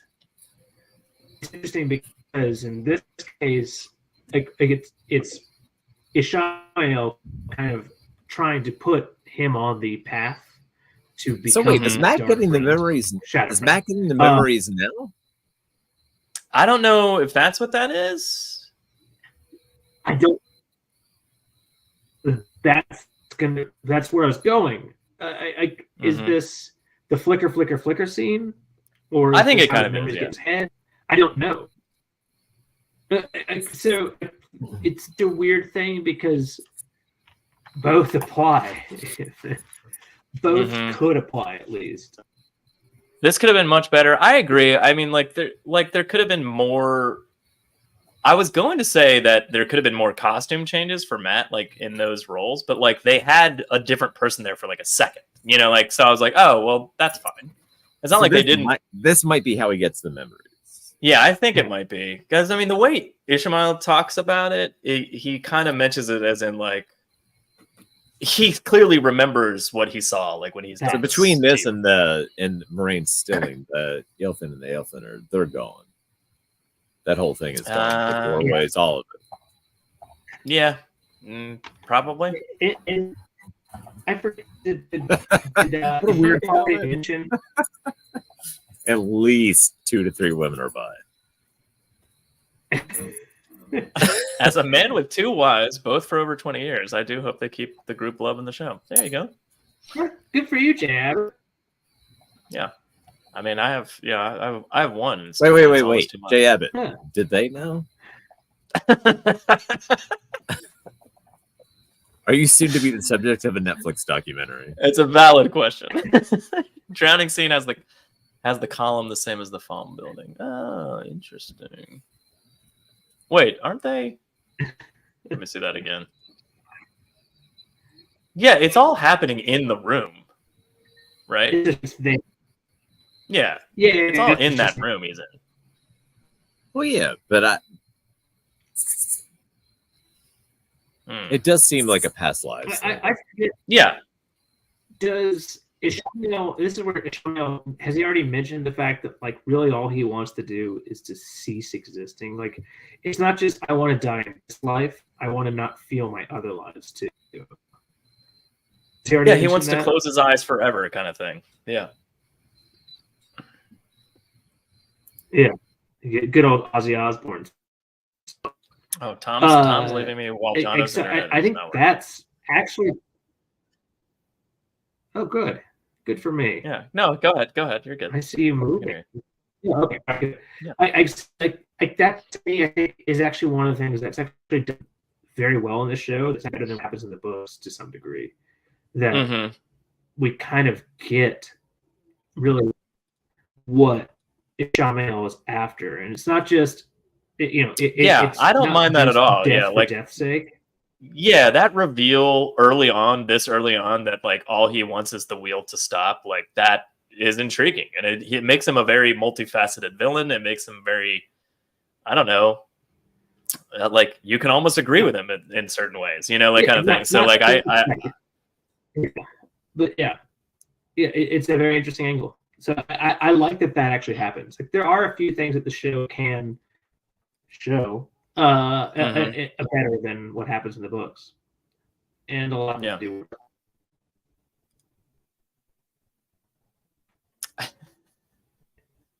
Next, I'm pitching a sweat tent. Oh yeah. Oh, Jay Abbott's answering Tom's question. I'll save that. Do people want that? Mirror worlds? I don't know if they're mirror. Oh, you know what? This does kind of remind me of Bubble of Evil in book 3, 4, early book 4. Oh. That'd be. I want little tiny Rands running around. Like, I want to see that. They won't do that. That'd be so good though. Elfwich said, I see now the people are the focus, the background and the vision may not. Yeah, the background, I don't think the background is like where he is literally in that room. I think it's the people that are, the focus of what's going on. Anyway, so now, again, briefly we get Moraine going like, what the fuck are you doing? Unshield him. And Swan's just like, no, we're not doing that. And then we cut to in the cell. And basically Moraine's like, we have to figure this out. And then Rand's like, I feel like hell. And she's like, yeah, bro, that's what it feels like to get stilled, kind of thing. But you're just shielded. It's just temporary. So like, buck up, kid. So like that to me is such a huge difference, right? The idea that just being shielded is so effective. Yeah. That does make the box situation more horrifying, though, because if he feels like he's shielded, or like not just shielded, but if being shielded feels the way it does to be stilled or gentled in the show, then that makes being shielded way worse than it is. Shielded or gentled, even supposed to have been burnt out fully, right? Because the idea is that burnt out is you feel nothing. Shielded or gentle, like there is, you feel like maybe it's just for your shoulder kind of thing, but it's never to be. Or stilled and gentled. Whereas shielded, you can almost reach it, right? It's like reach it through. Yeah, you can like feel it on the other side of a wall. Yeah. Did they ever go over that in the book? Like, can you heal somebody from being burnt out? No, I don't think so. No. At least it was never like discussed. Well, that's what I'm asking. Yeah, I think once you're burnt out, like you're done. Yeah, but also Nynaeve healed somebody from being gentled. So like maybe in theory she could eventually learn to repair that as well. But if you're stilled or gentled, it's a cut, and she can heal the cut. Yeah, if you're burned out, you might be burned out. But maybe she could like recreate the bridge, so to speak. You know what I mean? Like the same way that she's repairing the connections of being severed. Jono said he's going to restart, which is good. He probably should. I was gonna say, I don't know if he can hear us, but he might want to switch to phone. Well, we can text him that. What's going on with Jono's internet lately? That keeps happening show after show. It's like he's good for the first like 30-45 minutes, and then it starts like slowly getting degrading. I don't know. It's almost like his blood balls like sucking up all the bandwidth or something, Oh, maybe she is. Maybe she shouldn't even be able to stream television while he's doing this. Just sit in a corner and be quiet. Yeah, just sit in the corner and read a book, or just stare at the corner. Really? No. You can't read a book because you can't have the lights on. I don't know if the lights affect the internet, but they might. I don't know how the internet works. Why do I love that so much? Anyway, all right. So we get Leandrin and Barthanis, and he's just basically like, "Get the fuck out of the room, mother." Yeah, I loved this. Yeah, I thought it was great. I love everything. Barthanis and Anvir, like Moraine's sister, they're just crushing it. Every scene they're in. I don't care. Oh, I do. I like it. It's fun. I Oh expected no, Barthanis Barthanis to being be- like a dark friend and that reveal, like that was. I'm not that it's not like I found it surprising or anything, but I liked it. Hmm. But she's basically like, I don't end care your for- end your aunt's life, and then Yeah. end your aunt's life, and this is over. And also, and then the mom's just like listening. in the Oh, dungeon. okay. I was going to Yeah. ask you. I didn't catch that because I wasn't paying super close attention. I was like, Oh does yeah, she Leandrin walks out find of out? the room, and there's like a little grate, like in the floor, like on the Yeah. floor, like by her ankle, basically. And then it cuts to this where like she's like, you know, in the wine cellar, so to speak, and like listening through the grate. Because I was wondering how she knew and locked him up and all that business. Yeah, yeah. I don't know. I didn't mind. I like this. I like these scenes. Barthanis has been an interesting like either maybe it's because I know he's a dark friend, or I was just like, oh, is he going to be, because they changed so much shit. So I kind of found it interesting. I don't know. Maybe I shouldn't have. What would it take for you to wear your hair like that for 1 year? I can almost do it. Well, You could not probably that pull it long. off. He's got. Does he have a ponytail? I mean, it's kind of long. If I put it down. I'm almost there. I just keep growing my hair out and just keep it going. Wear that for the next episode. And then I'll like put little crimps in it so it goes the way it does. That would be the thing that killed you. Like, you'd get 1 month in and be like, I can't keep doing. I can't like, keep this crimping bit. the hair. Yeah, It's driving me crazy. like I'll keep it the same length. I'll comb it the same way, but I'm not doing that part anymore. You Yeah. break. That should be your. That should be like the punishment for. I too think bad if we don't you're, I break think you're the burnt out. You're dead, aren't you? No, you can get burnt out and not die, right? You can absolutely like take too much in and then not be able to. Yeah, you channel just it. burn the sword. Yeah, you burn out your ability versus being like cut from it, like severed. You know, It makes sense that Jono's back. Nynaeve can heal severing. It's the burning out that's confusing. Yeah, burning. Depends on the connection Fascinating to come back the same to the one power is tied to chromosomes or one spirit. I can't even read that out loud. Sorry, depends on the connection if the one power is tied to chromosomes or one spirit. In the books, Halima would suggest spirit ties. Wait, what are we referencing here? We lost him again. I think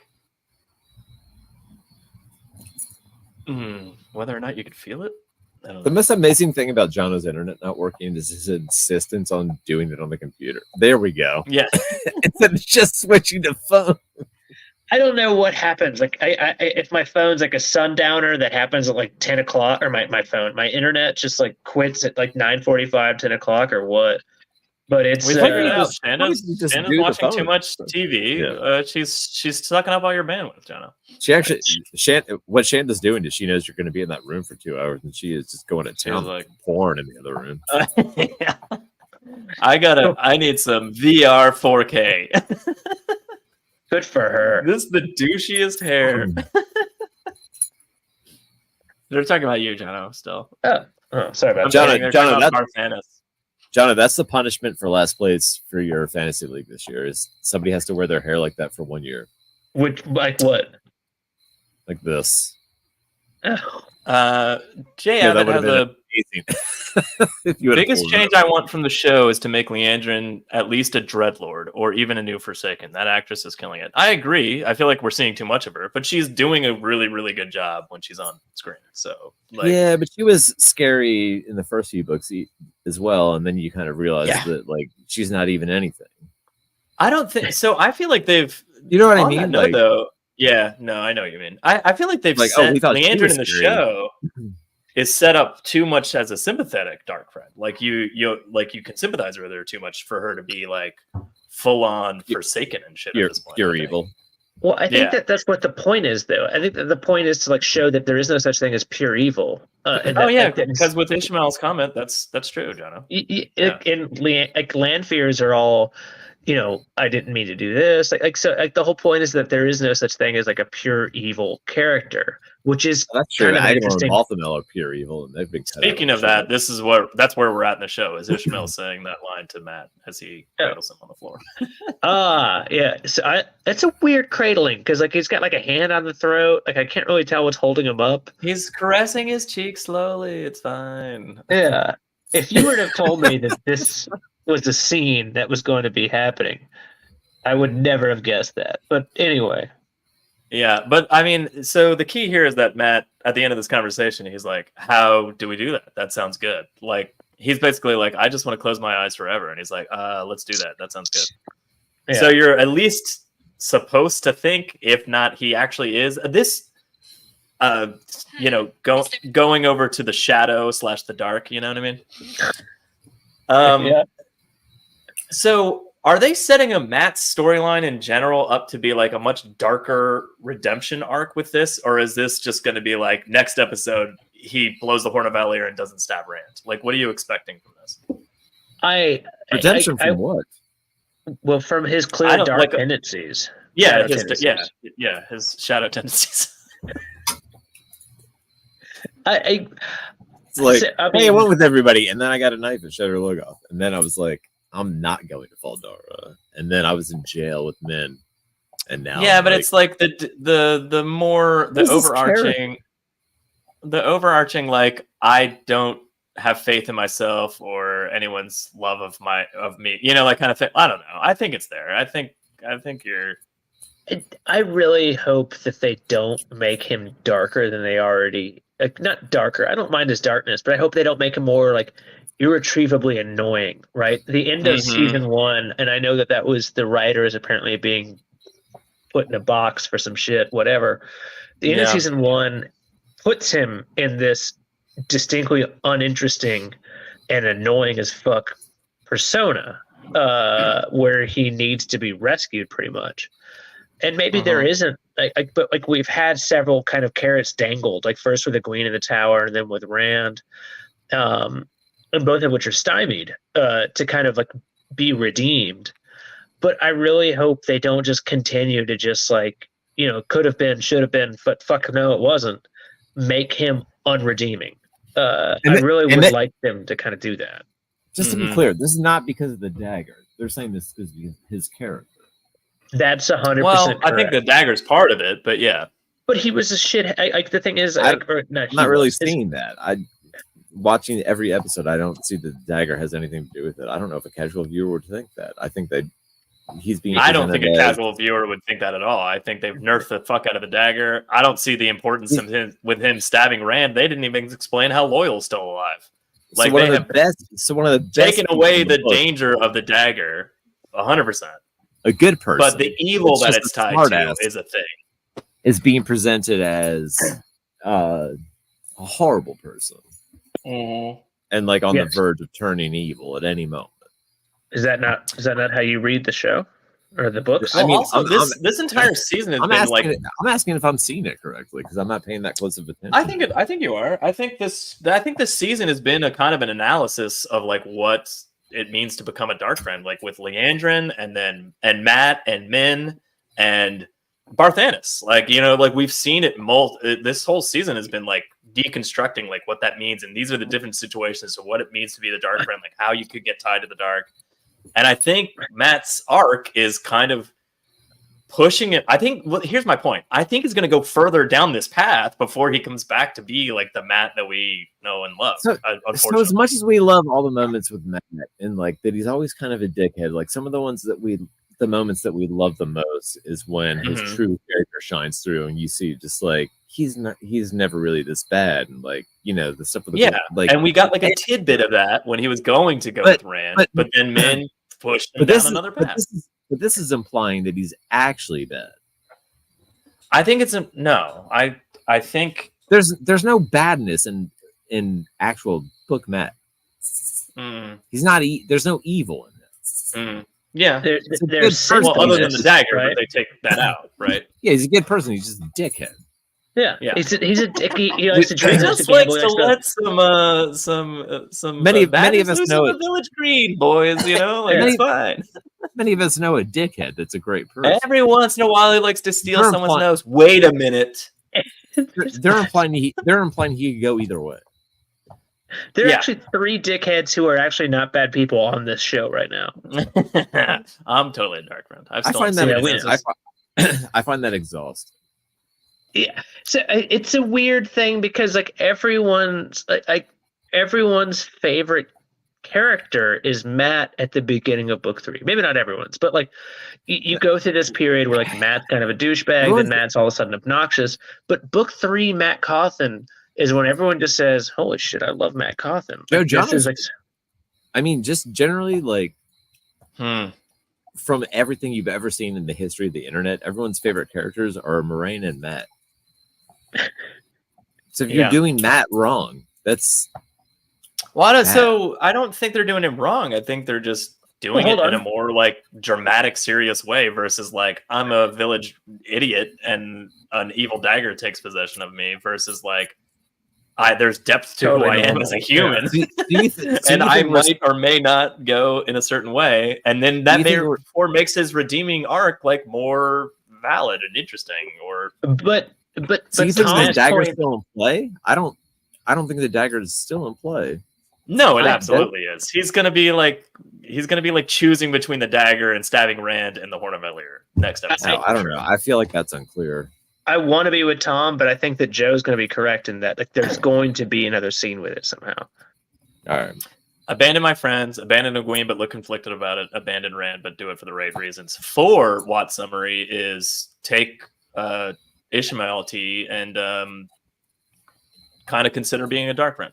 Yeah, it's not the worst call. You've always been Yeah. mine, he says. I don't see the importance of the dagger in the show. Oh, yeah, we all agree on this, guys. Don't forget Ingtar. I haven't. They have not shown him. Dagger I and guess- Horn are both minimized. Yeah, that's true. The Horn has definitely been minimized as well. Other So than Ingtar far. being like, we gotta get the Horn, and Loyal's like, what about Egwene? And he's like, no. And you're like, that's all you got? That's the only That's all you got, importance man. to that? Yeah. I think the Horn is incoming. Well, I mean, it is, but did they show the weight of what that object is? You know, like did they do a good job? I mean, Turok was just like, what? Turok, the fuck? dinosaur hunter. There was also briefly a Gleeman in full Gleeman outfit talking about how important the Horn could have been. Glad it wasn't Yeah. Tom Maryland. Yeah. Oh, Dagger was in the trailer. I didn't watch the trailer. Again, I'm not shocking. I assume the Dagger is going to come in because All right, so the the whole end of the dagger- season is Min's viewing of him stabbing Rand with the dagger. Is it going to happen or not? You know, like that's his whole arc this season. Like, so will the I dagger is stab Rand or not? then I have no problem if the dagger is still in play. Then Yeah, do what you're doing. Well, I mean, I have a lot of problems. But I was like, what that the one fuck? that one specific problem, you can wipe that out. I don't remember how many books it took before I started to like Matt.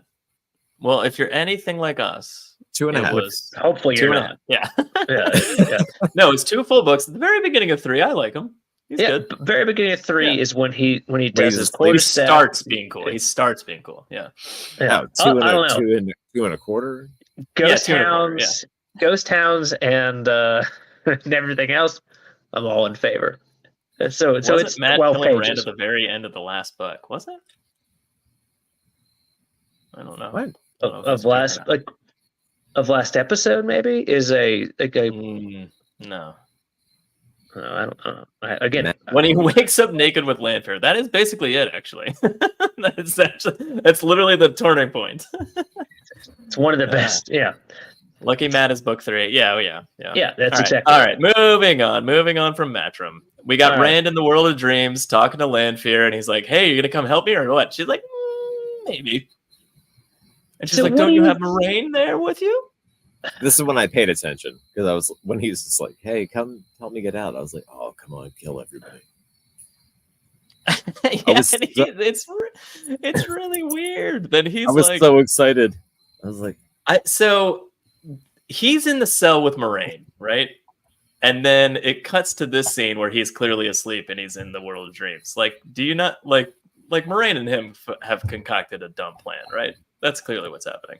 Yeah. This has get her to come there for some reason. So this is becoming a weird, like, people criticize Jordan for like tWoTcast is kind of like a Deus Ex Machina kind of thing. Yeah. At this point, tWoTcast has never been used as a term, but instead, this is the third time, or there will be the third time. No, it has. It was used. Where he just goes to Landfear, this evil being, right? Regardless of her rationale for it, she is sworn to the Dark One. I mean, they are lovers, Jono. Well, they were 3,000 years apart. She is into what's happening right now. He just says, "I won't do this. I won't do what you want unless you do what I want." Wait, how does great grandmother turn into Gilf? Like, is it? I think it's a deep. Hold on. Is it just like, and then like after 5 minutes, you're like, Gilf. 5 minutes. 5. Yeah. I mean, she's 3,000 years old, Tom. That's so long. It's a long fucking time. That's not that many generations. Even 3,000. It's a lot of greats. That many generations. Especially as an Aes Sedai, which lives however long the show wants it to live. But it's just such a weird thing, like that. It's more, you can just blackmail, or not even blackmail, I guess. It's just Landfear, like, I'll only fuck you if you, I guess, murder the entire Foregate. Whoops on that one, to let me out. It's just such a strange thing that she's just like, okay. Yeah. He's got her by the balls as opposed to she having him by the balls. I don't think so at all. I think she's like, I'm manipulating you. You're not manipulating me. But I maybe, but yeah, it's so easily done. There's no promises. It's just like I won't do what you want unless you release me from the Amirlan. Okay. And then she just implacably just walks through the entire Foregate, lighting it on fire left and right. Yeah. Some good comments going on at the bottom that because I haven't zoomed in appropriately on my phone. Yeah. You said I don't think so. He kills Mashadar after defeating the Dark One. Olivia takes Rand when they leave the cave. Yeah, so this is going back to Tyra's comment about at the end of Wat after defeating the Dark One, and again, this is about wasn't Matt killing Rand at the very end of the last book. So I don't remember that. I don't remember that. Maybe you're referencing something that I'm not remembering, which is very possible. Yeah, but that does not ring a bell. It doesn't tickle my my memory testicles, but stutter Gilf. That's the short version. It's how you reference somebody that's 3,000 years old. So sexy. I agree. She's crushing it, by the way. I was like, not that I saw the person playing Landfear as a cast and went, but I was like, okay. And then, but in the show, I'm like, bravo. You're crushing She's got the gravitas. Like she can give every fucking line. It's a weird thing. Like, I'd actually like her to be, not quite also, how she looks fucking psychotic as shit when she smiles and shit, and she's blowing people up. I fucking love it. She does. She is crushing it on like so many minute facial expression levels. You can imagine her being into like sounding and Rand being like, "Oh, I was not ready for that." I believe that's in episode book 4. Landfear loves being with the high folks at the party. She had to hate the Foregate, and they deserved burning in her mind. I bet I am completely in a complete agreement with that. That is a fantastic comment. Yeah. It's this thing. Like I think I hate this though. Like as much as I find it entertaining. I think I hate this. Oh, I don't. It really doesn't bother me all that bad. You don't think it's weird that Landfear is just going to march through single-handedly announcing? No, again, they have a some- different relationship in the show. It kind of tracks with hold on, what's though. going on. I think Announcing, there's like, more The going people on. don't know that the Forsaken are alive. They don't know that the Yeah. Forsaken even really exist. And this fucking bitch is going to walk Well, she through. presumably murders everybody that. Yeah, who's gonna find out? Sees her. They don't have the Yeah. All you have Yeah. to do is be one street over. Like, you've seen the whole fucking place blow up. and then tell your neighbor, and then tell somebody with a dove, and they're gonna tell everybody. Like, Oh, by the way, yeah. We know that Tell, nothing's telling. tell your neighbor that has an owl. That'll Yeah. get back to the White Tower because they have I an would, owl. Right? I would say news doesn't travel, and if it, Yeah. and I would say people have been saying the Forsaken are around for the last. But 200 this is years. such a weird way. Like, so what was the original goal? The goal was, hey, help me out of the fucking. I Yeah, guess and the she was Sun on her way Palace. there, and then So he's it's not not- there. It's kind of like Beam you want into me to Sun help. Palace. Oh, I'll help. Yeah, Like, But it is. it also kind of throws away though the whole like hey, they're not really that evil necessarily. Like at least at the Auspice, they're instead kind of brought into evil because of circumstances. No, this chick is deliberately just torching dozens, hundreds, maybe thousands of fucking people. Yes, I loved it. I thought it was great. I thought it was dumber my than one shit. thing I love. By the way, I mean, this I was dismissive kinda- this dismissive flick right here is just like my favorite. I was kind of hoping that My this favorite was- fucking thing. she was going to be doing this to the entire show. Like Yeah. the entire writers. Yeah, No, I needed the an actors, Amazon executive to do that. the characters. Yeah. Just like Rand's dead. There's no show. This is it. I'm burning it to the ground. That's it. I really like this. I'm It out. didn't Literally- bother me at all. It is literally the only thing that I've liked from the entire season.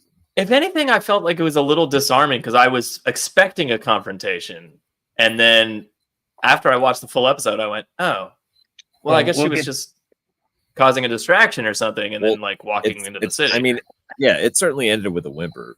A distraction to whom? It's just one fucking person guarding Rand. making a big show over here, so the Why? Aes Sedai come running, and then she can go in and get Rand. It's not insane. It's a normal plan. She could have done it herself with no one knowing who the hell she was. It was one person guarding Rand, and she can fucking travel. Presumably that exists. as a Well, thing. presumably. No. She cannot travel. She has to kill. She got on people with horseback. horse. Yeah, she has to kill We know- people we with a all know horse. that. I don't know All if right. that's. All right. I don't know. Is- Presumably is is a Le- big presumably right now. Landfear is capable of going in there and killing literally every single person that's in that building and just taking Yeah. Rand out. I don't think she needs to make a distraction. He doesn't need to be like So she was Ocean's just wet 11, for but blood. less subtle. He could normal- just be like, "Come kill everybody." The normal folks probably blame the Illuminators. That's what it is. Eludra. Eludra will get the blame for this. The newest Illuminators fireworks is a person. Oh, you body. Tammuz! Fucking Tammuz, you goat's dick. It's blowing, burning. I'm running to send an owl. Yeah, it's a surprise attack. Then she draws off the guards. And yes, yeah.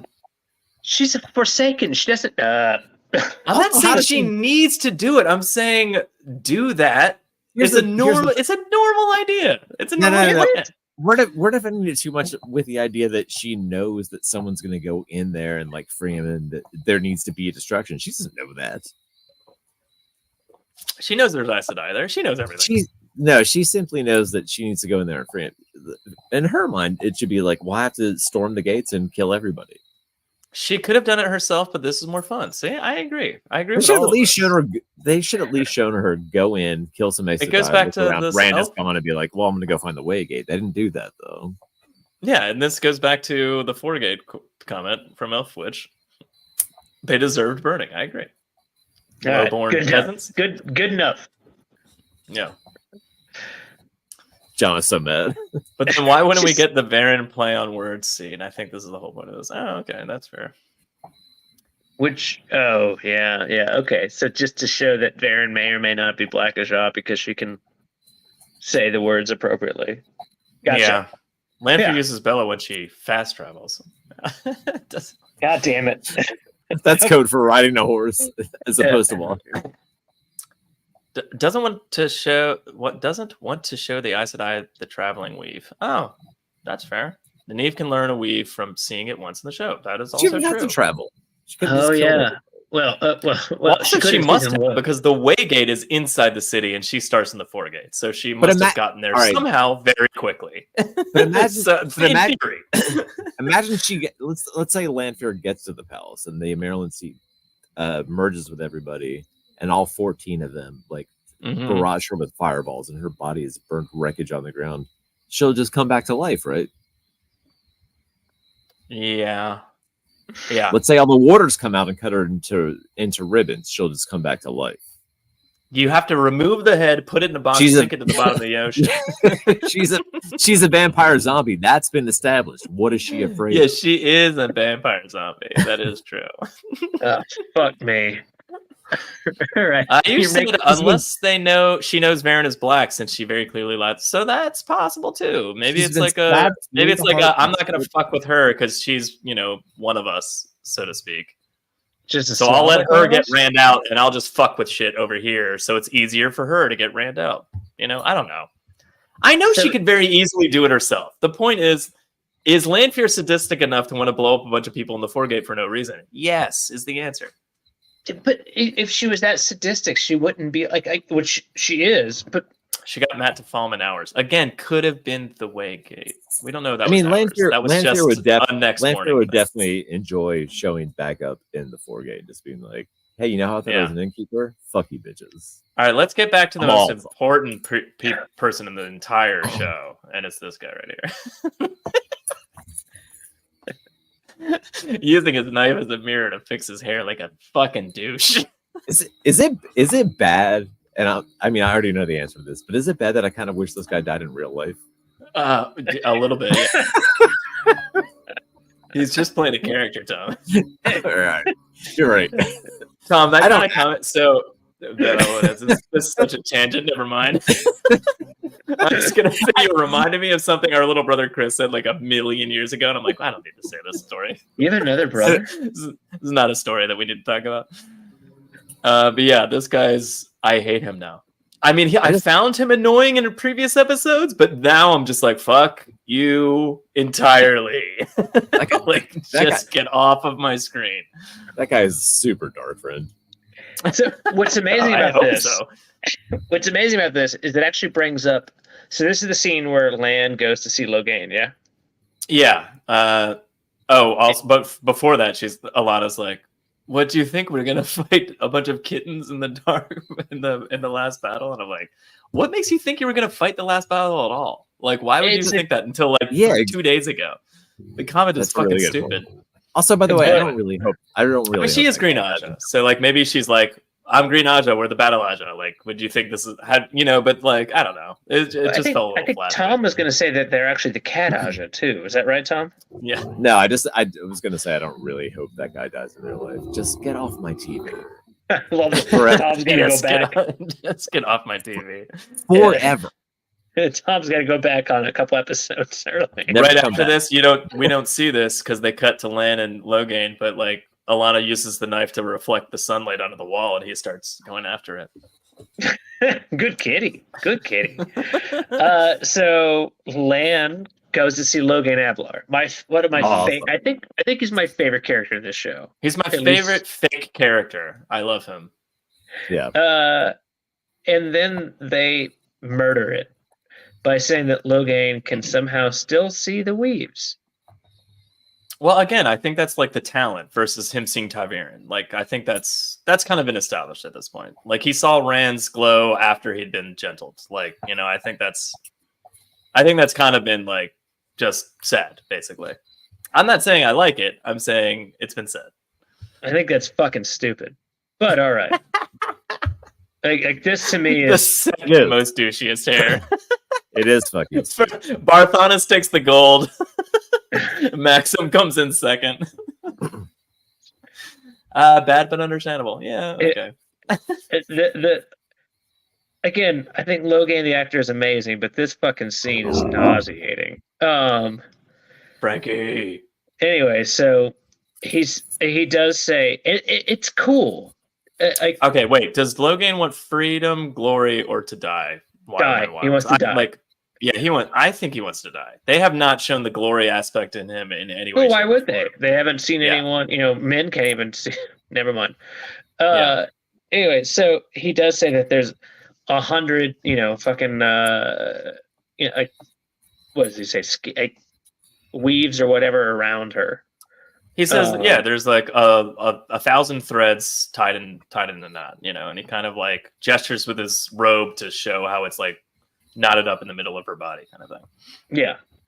And then he's like, "Hey, what about that key?" And Lan's like, "Fuck you! I remember Steppin." And I'm just like, "Don't bring him back up." We all remember Steppin. Thank you. You can. I don't want to remember Steppin. PTSD, pretty much. Oh man, post-traumatic Steppin disorder. Yeah, I really do. Waste of 2 episodes of season 1. It was the worst joke of all time. You showed me Steppin and his dead eyes to die for 2 episodes when you could have not said 1 month later for the Emmons Fielders. Fucking. Or Steppin died, no one cared. Yeah. Tom knew that would fucking kill me though. Yeah. Died of post-traumatic Steppin disorders. So dumb. Such idiots. It really is. All right. So Tom's the only only have thing a is, few minutes left, Jono. I've actually remembered one thing of actual use. How do you do wards if you can't tie off weaves? That's an excellent question because I was like, why didn't Leandrin just like do like an eavesdropping ward when she was talking with Barthanis? Like just out of. But you can hold that, right? She basically revealed to like random Moraine's sister that she's a dark friend. Like she's been fucking up left and right this season. But how do you, going back to the point about you can't this tying off is not something that's known. Mm-hmm. They have wards in the first season. I remember this because that's how Logain. There's this weird fucking fight where poor Steppin, God rest his soul, and also God Balefire his soul. Kills him. Like where that all happens. There's this weird cave which is that kind of thing, and there were wards. How do you have a ward without they're not tying it off? They're in the room. But how do you have a ward without tying it off? I'm not talking about tying up. I'm not talking about Logain like shielding him. I'm talking about how do you have a ward telling you that there's someone coming if you're actively channeling? No, they're actively doing it. Maybe. Well, then there was 3 that negates the room, purpose. wasn't there? That negates the purpose. Like the point is like because half the time apparently people can see weaves, not just Daes Dae'Mar. But that's one of the things that goes on. Anyway, I guess maybe I'm too rooted in reality. Tom's got one length of cigarette. We cut back to Landfear fucking blowing this shit up, and I love it. Again, I love this. I don't know why. Like, this is great. Clearly blowing shit up. It's so good. You know what? Every time she's murdered somebody, I'm like, yay! Like, I just keep going. There's a super fast. We're gonna get through these real quick before time leaves. There's the Perrin and Avienda reach Falm, and it's super dark, and they're basically like, "Holy shit, how's this all water?" And that's all that is. And then we get a real super quick scene with Elaine and Nynaeve, and she's like, "Hey, do you like my bracelet? It fits really well." And she puts it on, kind of thing. It's kind of crazy. That blew my mind that there was no middle ground. Yeah. Blew my mind, but I don't know. It's there's no middle ground for understanding how the thing works. It went from like, well, it needs to be whole to just, well, I guess all I do is I jab a fucking piece of gold at someone's neck and it just fits around. Well, why do they think it'll work on them? I don't know. There's no. I do love how Elaine smashes her over the head. She's captured. Fuck yeah. Fuck yeah. It was great. That's a good backup plan. Yeah. Just like, oh, by the way, here's a collar. And she's like, what the fuck? And then she's like, ping! And I'm like, yes. Good. Like it. I want to keep going, but we should probably do ratings before Tom leaves, huh? Yeah, let's do this last scene here, because this last scene. All right, do it. One more scene, Tom, and then you can go. There is a real quick thing. We've got the I'm gonna kill you scene. It's like, I'm washing you off. Don't you understand? I finally understand why you're fighting me. It's because you don't understand what we're doing here. And she basically just goes, "Oh, that's nice. I'm gonna fucking kill you," which I loved. I will kill you. Probably, I'm gonna slam the door. That sounds cool. Probably one of the most visceral scenes. It's also, by the way, like, I emailed Alan Romanchuk about this, and I haven't gotten his response because I don't know if he's caught up. But this is probably, because it was just Elaine Egwene sponge bath and hand stuff was the title of the email. He's probably like, I'll get to that eventually. Yeah, so that's what this is, right? Rena gives Egwene's hands a sponge bath. It's very unerotic. It seems like it's going to go somewhere really good. This is a very big letdown. Are you just mad because it's not porn? Yeah. Is that what's happening? No, okay. Yeah, I fucking loved. So there's one aspect of this that's interesting to me. Although Egwene has been, quote unquote, broken to the point where she's, able to pour up some water, and start training and stuff, she is still just like, fuck you, at every chance she can, even though she can't fight back anymore. Like, so it shows, at least in one small tiny piece, that her spirit's still there, like that she's not fully broken. Tiny my ass. I mean, I think that this is actually very, like, this is badass. Like, this shows how, like, actual character to a wonderful degree, like her mental strength, her I'm all in on this scene. I think it's actually pretty fucking well done. Mm-hmm. I have no problems here whatsoever, other than the lack of sexuality with the sponge bath. It's very strange. Unless you had a hand fetish. If you had a hand fetish, this is probably good for you. Hand fetish, then it's okay. Yeah, it's okay. All right, let's do some ratings. So Tom can give his rating, and then Tom can leave us. Ratings, Tom. Ratings. Mine? Yeah. -50. No, all right. -50. Right. Yeah, okay. -50. I wanted Landfear to kill it, like, literally every single person on the show. So I was disappointed that didn't happen. Jono, you're wavering a lot. Okay. Yeah, I enjoyed. You haven't asked me. I enjoyed Landfear, but I was mad she didn't kill everybody on the show. So I enjoyed something on the show. So only -50 as opposed to 10,000. Okay. And last week was 0, so that's a really strong episode for you. No, actually, that was probably just because you guys got so mad because I was negative. Last week was -10 billion. I hate this fucking show. I want it to fucking die. It's a fucking piece of shit. It's a mountain of shit. Every week they throw another tire on the fire. I fucking hate it. I mean, it's shit. The scale is 1 to 10, Tom. The pure shit Billy Zane's.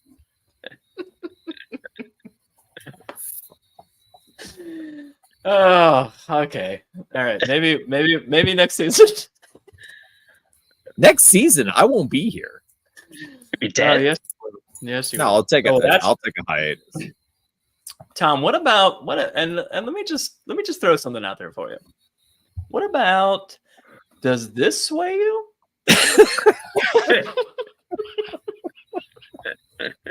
You know, my biggest problem is that what about Austin Powers Rand?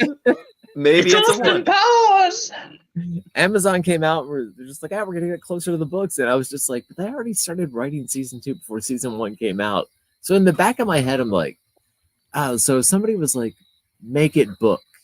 Like, it's not, we're not going to start to see that until season 3. So I'm already just like, I'll watch the first episode, and I'm going to be so fucking angry. There's so many comments. I'm not looking right now, guys. Sorry. I already know how mad I'm going to be. Really? Okay. Also, chat, put your rankings in. I assume you're doing that, but put your rankings in. Jono, where are you at? I'd give it a 6. Okay. All right. There were a lot of things, and I appreciate your thoughts, Frankie. There were a lot of things that actually drove me fucking wild, like in a very negative way. But the opening scene I loved. But just not Austin Powers, Rand. Oddly enough, Austin Powers was not the man for me in this episode. That's a lyric from the song, if you know it. Yeah. But like, some of the things that happen, I'm not a big Landfear fan here. At least her actions. I think the actress, no problem with the actress. But I do think that they're setting up some interesting things, which I'm starting to like. But I there's just, and I hate to just sound like this big dumb hard-on for like, it's not the book, but it's not the book. And again, the fact that you have to set up, again, as Tom mentioned, a failure for hopefully a success is a very strange thing to me, to like feel like I need to be praiseworthy of it. That being said, I think that they are emerging from this cocoon of stupidity. And congrats to them for that. I agree with that. Yeah. I will. There's a comment from Wildman Wyatt that pretty much encapsulates how it I actually feel about it. Yeah, it takes a cab on the way here. The passage of time comment, Tom? No, the one about the shrug. Like, that's really what I'm at. Like, we talk and I get fired up and I'm like, oh man, but it really gets a shrug for me because season 1 robbed me of all passion for the show. But that's really how I that really describes how I Tom feel pretty well. It's more fun to get pissed off and scream on the show. But I'm watching it for these Tuesday nights. Thank you. My biggest answer, like, and so many times you're like, what did you think about this scene? I said, like, do you want my real answer? And like, you guys haven't heard me a couple times and kept talking because my answer is just like, I don't care. It's a weird thing. Yeah, it's just, who cares? It gets a strange thing. Like, so as you guys can imagine, when we actually like hang out, like before we decided to do a podcast, not knowing there's gonna be a fucking 13-year ordeal of stupidity, like what we used to do is just get really drunk and talk about the show, as in stark contrast what we do now, or talk about the books. Excuse me, stark contrast there. And we probably could have said any scene, like, do you remember this part in book 3, this part in book 8, this part in book book? And like the amount of passion that would just like, oh fuck yeah, I always love this, I always love that. And again, probably similar to all of you.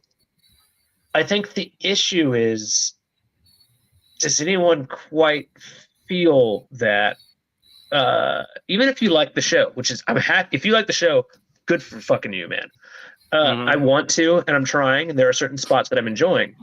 But does anyone really feel that way about it? I think is the thing that's like, it's lacking that passion. It's lacking that, again, maybe that's just because you haven't grown up watching this TV show. You haven't done there's too much fucking history behind it that is negative. But it's hard to really feel that what you're watching is going to be the best show ever, as opposed to my mind, this is, if not the best fantasy series, one of the best fantasy book series. That's fine, if you don't think it's the best, but like, it does A match B? The answer is fuck no, not yet. Yeah. Also, you guys are all. It's 6.9 and 6.9 If an 8-year-old came to my house once a week, it'd be, with the flip book that he drew, we'd have the cops over, and was just like, hey, look, I adapted the Wheel of Time. Here's episode 1, and just did the flip book for me. And it was like terrible drawings. I would just be like, well, you tried, but you're 8. Then I watched this and I'm like, well, you tried, but you're like grown professionals and you really fucked it up. So go fuck yourself. It's kind of how might have said this last week. Solid 7 right now for this episode. Joe, no one asked you, man. I'm at a 7. Nobody wants to hear your positivity, you dick. All right, Tom's gonna go. Good night, Tom. Good night, Tom. Also, apologies for not asking your rating. But like, oh no, it's fine. I'm okay. There's the fact is this, right? And we'll say it 30 different fucking times, or at least I will. It's easier to be negative than positive because it doesn't match. Well, yeah, that's the internet. That's the beauty part, Rich. To quote, I forget which movie that one is, the first or second. Doesn't matter. But like, it's very easy to do, but at the same time, why do you undertake something that you know is going to be like unless you do it perfectly, or at the very least within the scope of, like, why do you undertake such a thing and then wonder why you're being slaughtered? Like, I get it. Like, we can't be perfect, but at the same time, like, if you miss the mark and you wonder why you're getting undercut, just look the fuck around. Okay, that's fair. Yeah. Yeah. Anyway, hey, you know what we should do? What's up? Maybe a quick taffy break, and then finish up. Oh yeah, I need to go to the bathroom and get a beer, so I'm good. I was going to finish on my chest. So How about 3 let's do a minutes? quick 3 minutes. 1 + 2 + 2 + 1. 1 + 2. 1 + 2 + 2 + 3 minute. Quick 3 minute break. We'll be right back.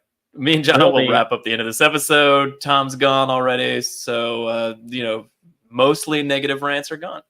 We'll we'll finish it up. Yeah. All right. Here's a taffy song. We'll be right Do a back. taffy song. You're sexy in my supermodel lips. Targaryen. I ride with a Dothraki and 3 dragons on my hips. Targaryen. Targaryen.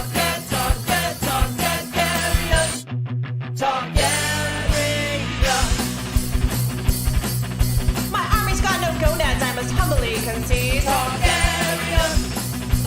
Children and children if my dragons need to feed. Targaryen. If you see me coming at you, better raise it and know me so. Targaryen. I put the valor in Margulis and I'm looking for some fun. Targaryen. Targaryen.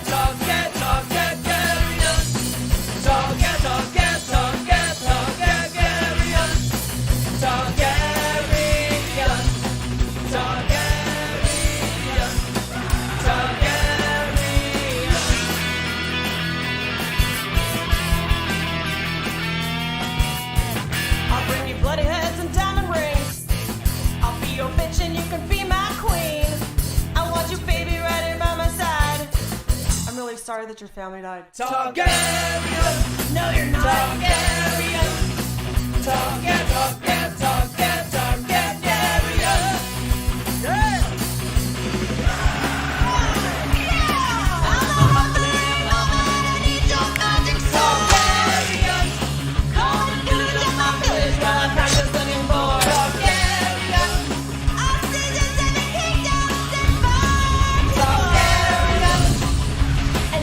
Stop me.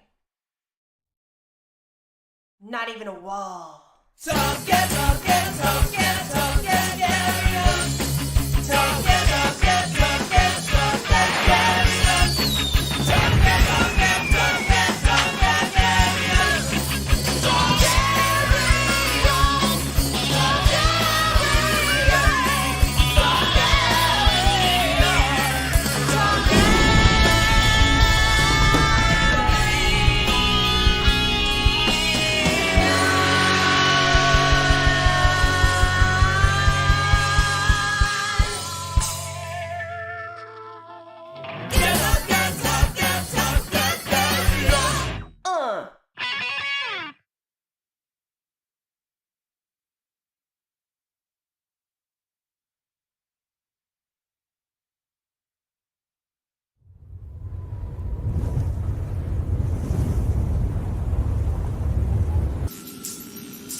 Look at that. I don't know if I've seen that. I guess I haven't seen the taffy video. You've never seen Oh, Targaryen? man. That's one of her I haven't best. seen the Targaryen. That's actually a very good. One of the weird things about, not to get onto a different topic, but like George R. R. Martin's writing is extremely like it's vivid and shit. And the fact that she was able to elucidate kind of how that bazooka shows up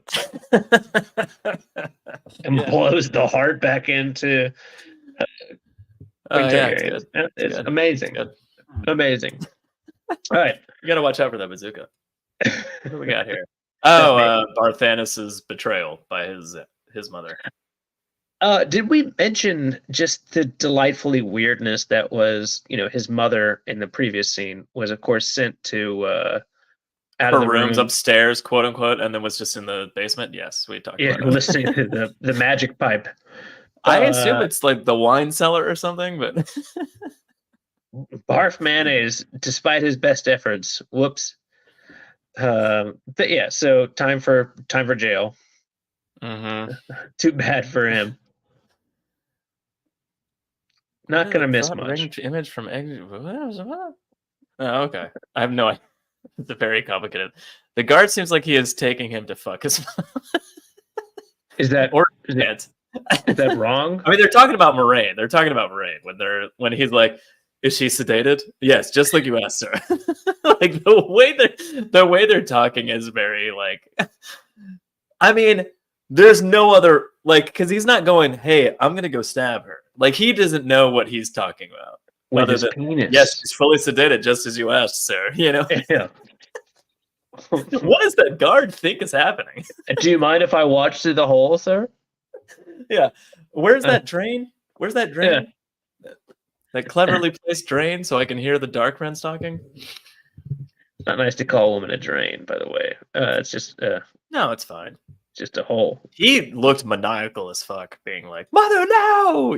Again, he was great. I thought he did a great job. I bet he was great, and I do think that there are a few advantages the show has done, has taken, and one of them is kind of augmenting a certain set of skills.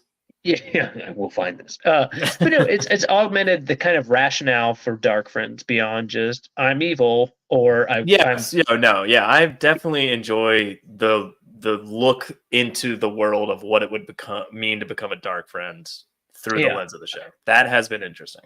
Yeah, I think it actually adds so much depth, and I wish that I'd been there. Right, I really do wish that there had been more. Maybe not. I didn't need this much. Jordan's Dark Friends were very face value Dark Friends. They're just like, I'm evil, and that's all you really have to get to see of me, and there's really nothing to say, and it's just 100%. I no matter what my reasons were for joining the Shadow in whenever I did that, they are long since behind me, and I am now currently so committed that there's no turning back. End of story. One of the few, for the most part, there are some that have depth, but. The few that have depth, some Forsaken, not all, definitely not all. Jacob Carradine, I feel like actually has some depth to it, at least because you see part of, you at least see his I may have fucked up here kindness to it. yeah. And then try to just fucking swear it off, kind of thing. But for the most part, and Baron, of course, but that's a different issue. But for the most part, they are very. Two-Face, Millie Skank always wanted to just be a noble. Congratulations. That's not really exciting. Yeah.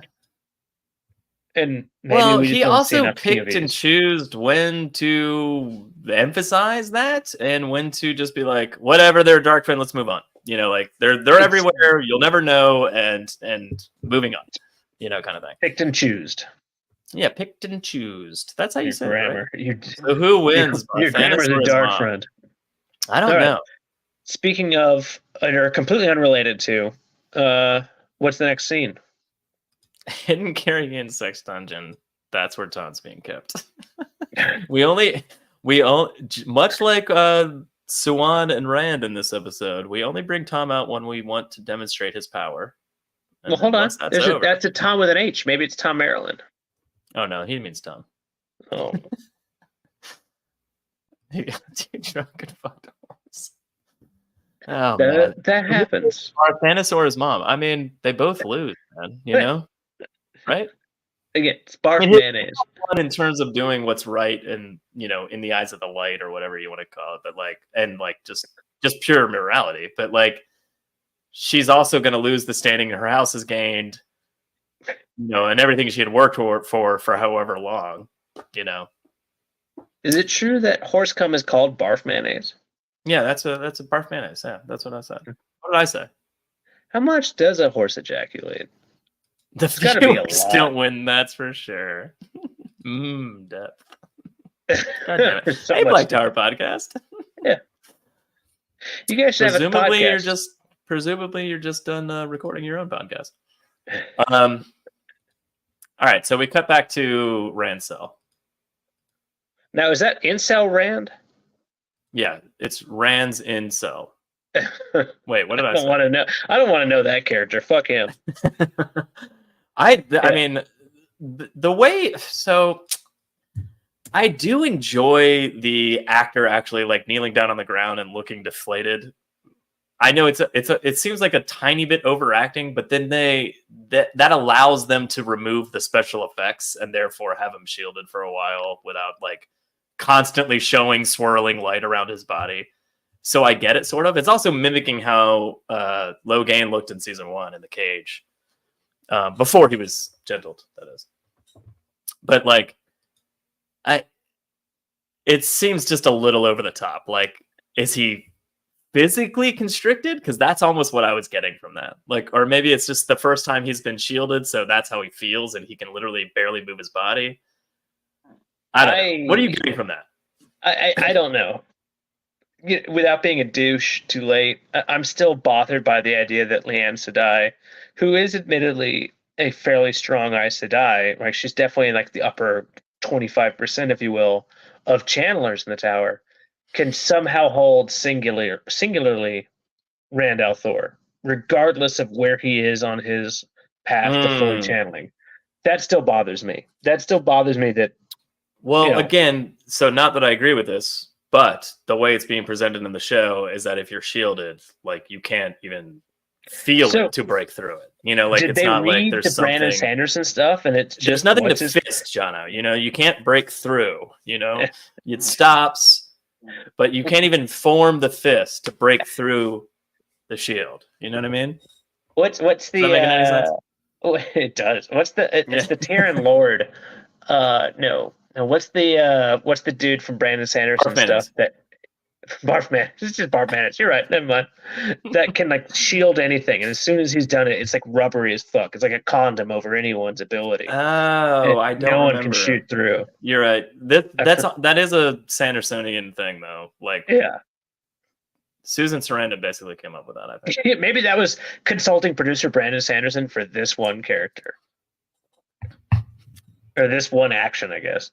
Anyway, so I have you seen any evidence that Harriet or Sanderson or like have any say in what's going on in the show? Like, what? Why is influence, not say? I need to go back. I'd be interested to see if they have a second, like, kind of like Ask Me Anything or kind of like whatever. Because I know that Sanderson did some stuff after season 1, and maybe after he said that, he was kind of persona non grata.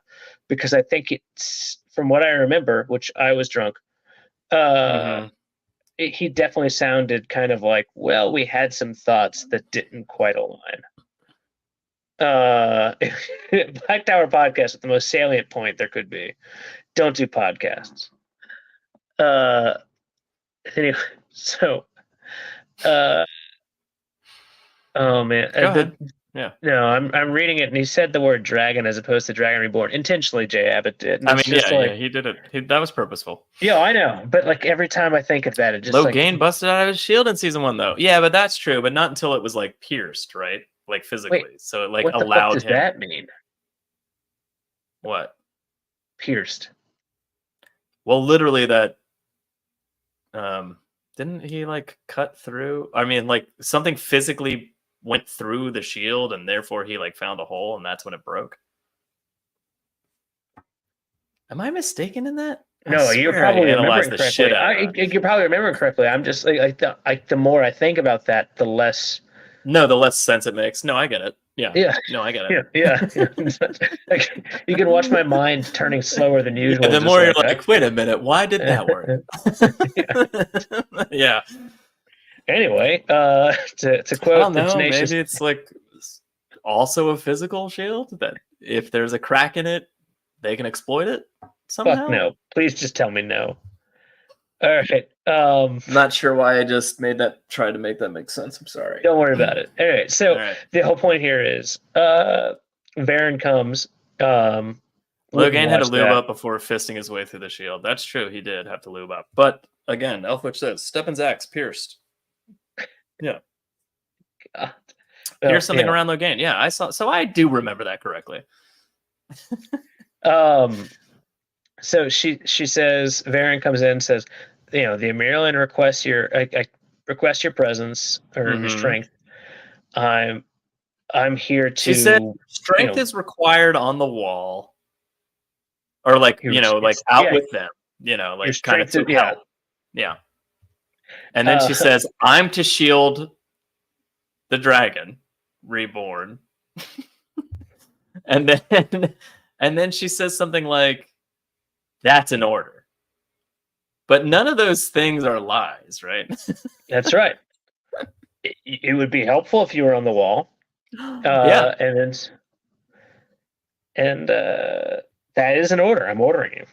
I'll take care of this shit. She doesn't say Suan Sanche ordered this. Yeah. She just says that is an order. Yeah. Yeah. I don't know. And then even Moraine's like, you worded that very carefully, or something like that. Yeah.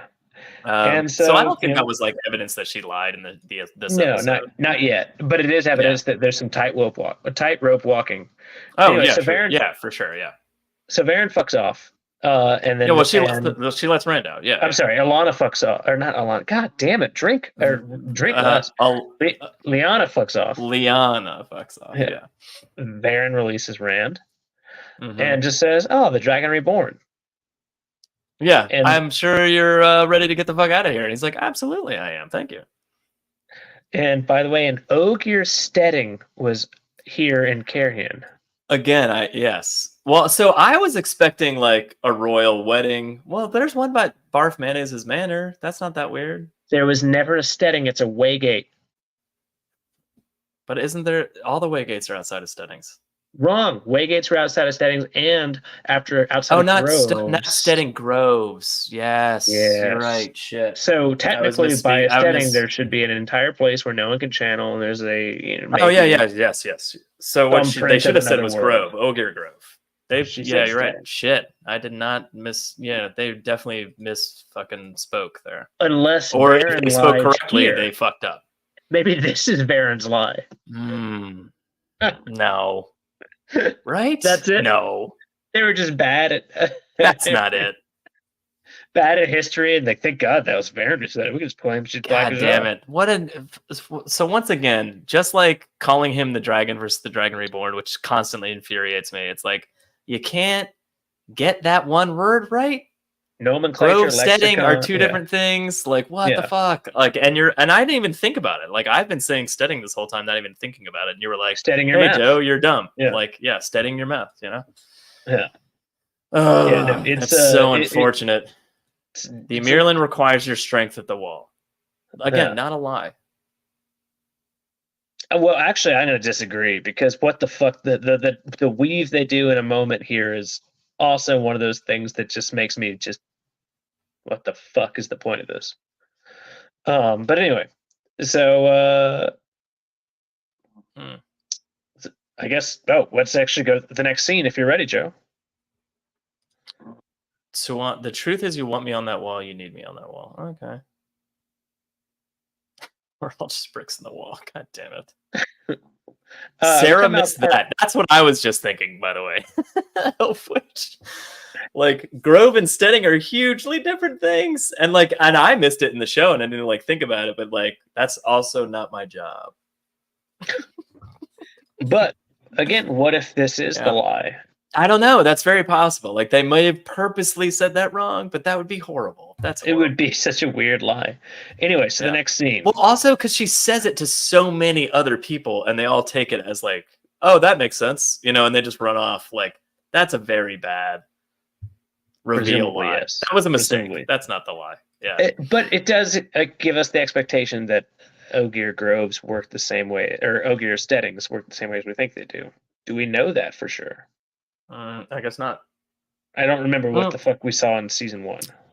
Well, we didn't see anything in season 1, but in the shorts cartoons, what are those called? The Origins. Oh yeah. They had that one Ogier centric episode, and I think it explained it in that. But again, that's not part of the show technically. I mean, it is in their eyes like that. Anything that was in those Origins cartoons is canon for the show. But that being said, the casual viewer isn't going to watch those. Like they're just watching the show and waiting to be told what's going on. Yeah. Kind of like to Tom's point earlier of like, I'm not going to seek out information if you're not telling me in the show, like you're doing a bad job kind of thing. And I don't disagree with that at all. Well, it depends. Like there are some things that I would be interested. Like some things are not value add directly to the show, and then they're kind of bonus. Like I don't mind that. Some things though, like if they're relevant to the show, I feel like it shouldn't be fair to have it not in the actual show. Like that to me is just kind of bad writing. It's like a DLC for a game that you want to play that like actually is just like, oh, you know what? You actually need to know all this shit. It's like, what the fuck is this? So they leave real quick and they meet up with everybody, and it's kind of weird because Alana says something like, "You're not alone anymore, sister," to Moraine, and then they literally just let them all leave by themselves, which I thought was very strange. I hated this. Like it brings up so many questions. Like, why doesn't she come with them at least briefly to open the gate, considering like the way gate? That they know that they think at least that Moraine's stilled right now, right? Yeah. So why wouldn't you go with her to like? Yeah, because when they get to the way gate, even Moraine's like, "You're gonna have to rip this in half. I don't know how you're gonna do it, but like, I don't know how. I can't give you any more direction than that. But go for it." And Worst that's when Lan sex does ed teacher ever. Like, you just got tear it open. Yeah. You just gotta tear it apart. Yeah. It's not very good. Bad fishwife, as described in the first opening scene. Really bad fishwife. Yeah. So I can only imagine that the point of this is for like a casual audience viewer to see visually everyone on screen that is kind of like technically on the same side right now. You know what I mean? Like, yeah, kind of. Yeah. Like Varen clearly is and has been since the beginning of the season. Who gives a shit? Like, what the fuck does that have to do? Like, these are your heroes, audience. Moving on. Are they? Some of them are going that way. Yeah, these are the dumbest heroes in the fucking world. Have you seen Maxim looking at his hair and that knife? Who gives a fuck that they're all on the same side? The point is, guess what? You guys left it to a guy who can barely fucking channel after 6 months, may I tell you, and has no clue what the hell he's doing. The whole point has been advertised, the fact that he doesn't know anything. No one can teach him. Well, Varen doesn't care because she knows Landfear's meeting him there. So that's just, to me, it's just nauseatingly just like, who the fuck thinks that this is a good idea? Like, again, it's like, thank God we all came here in the middle of the night, and then they ran about them not directions. going with them to the Waygate makes sense. But what you're saying about them all being on screen at one time, I disagree. Like, that's important for like an idiot. Them being on screen, yeah, sure. It's like you'd said earlier, it's a Marvel. Like, hey, we all reunite. Let's show that we're all on the same page. Yeah, like then, these Aes Sedai are on one team. The Amyrlin and all the other Aes Sedai are on another team now. You know, the kind of thing. They're not. But they are. No. Swan put them opposed to each other. She, so let's get very Elida-esque. Yeah. Let's get we get to our friend the Amyrlin. Well, there's the quick. Everything's burning, and Swan pulls everybody together. That's what I want to talk about. This is amazing to me because like what she wants to do is to link up and cause rain. Yeah, that seemed wildly anticlimactic. Like I was expecting Landfear to be down there and being like, and just be like lightning, and then be like, oh, we have to parry and block with shields of air, and then she's just like, link with me. Let's put these fires out at very slow rates. So bad. But it was like wildly anticlimactic. I was like, what the fuck? This knocks it down. Like the whole show knocked down at least a half Billy Zane. But again, if you look at it through the lens of I'm causing a big distraction over here, so all the Aes Sedai leave and I can go over here, like it makes sense. But like in the idea of how it was set up though in the show, where it's like Landfear storms in just blazingly ripping shit apart. Like, that's not a distraction. You're calling them towards you. You're not like going, I'm blowing this up over here. Look at this hand while I go off in this direction. And you know what I mean? It's not misdirection at that point. Or Mister as well. To me, I'm with you in that, like, if this had been framed better, this could have been really cool, right? Mm-hmm. I love the idea, like you had said, it's very evocative of kind of like what happens in I think it's book 5 when like there's lightning just chasing nothing, right? And you know, Rand's channeling whatever from the Tower of Kentovir. Like that would be fucking cool, right? Like that would be fucking cool. Instead, it's water on a massive fire, and that's what however many Aes Sedai are there can do. Like that's the most just uninspiring. I don't know if it's like, I don't know if it's that's what they could do. I think that's it's what they're doing. Yeah, maybe it would have been more interesting if like 3 little groups of 3s were like putting out fires all over the city versus just like one scene of them all doing it. And then they Or just dissipate something, after, you know? they dissipate after 30 seconds to go heal individually the people who are still alive. Also, we officially do not get Trolloc puppets, and I'm very mad about that. Yet, we don't know what season 8 or episode 8 has. Joel Stacy just said, "Tom." Oh, never mind. He was here earlier, Joel. Yeah, Tom died, choked on. That's Joel's vomit. reoccurring joke, everybody. He'll be back though. Yeah. So Swan's I rain just, vortex spins southern hemisphere direction. maybe she ruins everything, right? Like that's or maybe this is the hint that even the concept of a wilder. How has that not come up yet? That's interesting. It's extremely important for some of the stuff we've seen with the that's very interesting. the Shan-Chan. Yeah. But what if this is actually the hint that Swan is evil? I don't think Swan's evil. I think they're just. I think Then they're why going is she out of their using- way to show Elida-like tendencies. But why is she using weather? You're right. That's one of the Dark One's threefold plan. Everyone knows that, Jono. Yeah. Everyone knows that. Yeah. All right. Easy jokes aside, don't talk about my wife that way. All right. So, I guess the next scene, or are you ready to go? Oh. Well, part of that scene, I'm sorry. I kind of Leanne's like, "Oh, hey, you want to be up here?" And she's like, "That boy can't leave the city." And I'm just like, why is that your immediate? I mean, I understand why that's your immediate go-to, but like at the same time, I'm like, that's a weird. It's a weird response. It's not, I don't think that's weird. I think it's because that's obviously the most important. The whole point here. Well, a normal response would be like, "Oh fuck, they're going for Rand," and then they all run or something. Like instead of going like, "That boy can't leave the city. Do what I'm doing here because that's currently important." That's like what? And I'm the Amirlan of going to run off by myself. Fucking. That's actually, you're 100% right. Like, second thought here is because my first thought was like, well, maybe she doesn't want to hurt Moraine, but Moraine shouldn't be an issue to her because we know, because she's stilled, or we know in quotations that she's stilled, and therefore it has no concern. Plus, she's sworn her on a oath rod of all fucking things to her, but clearly, fucking Landfear's in this goddamn city. The weirdest goddamn thing to say. Right. Mm-hmm. So, you're kind of want all your goddamn Aes Sedai with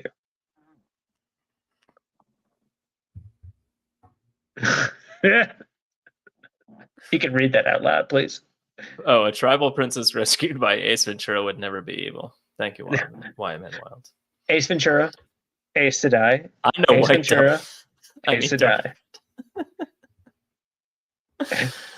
Oh, man. A Quinta. That's all she's yelling. Is a We love Quinta. you guys, by the way. You're great. You're the greatest. Yeah. Okay. All right. Moving on. All right. So they're there. Yeah. And Lan's like, "Look at Moraine and see what you can see." And he's like, "Oh shit, I can see something," kind of thing. And even Moraine in this moment is like, "Shut the fuck up, Lan." Like, what are you talking about?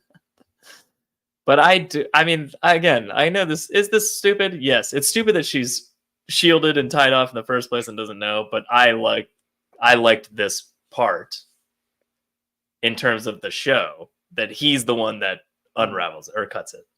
I like the idea. I like two things here, and then I hate a whole bunch. I like that Lan is actually, to your point, I like that Lan is actually trying to rationalize not her lack of feeling, but kind of like what the fuck happened.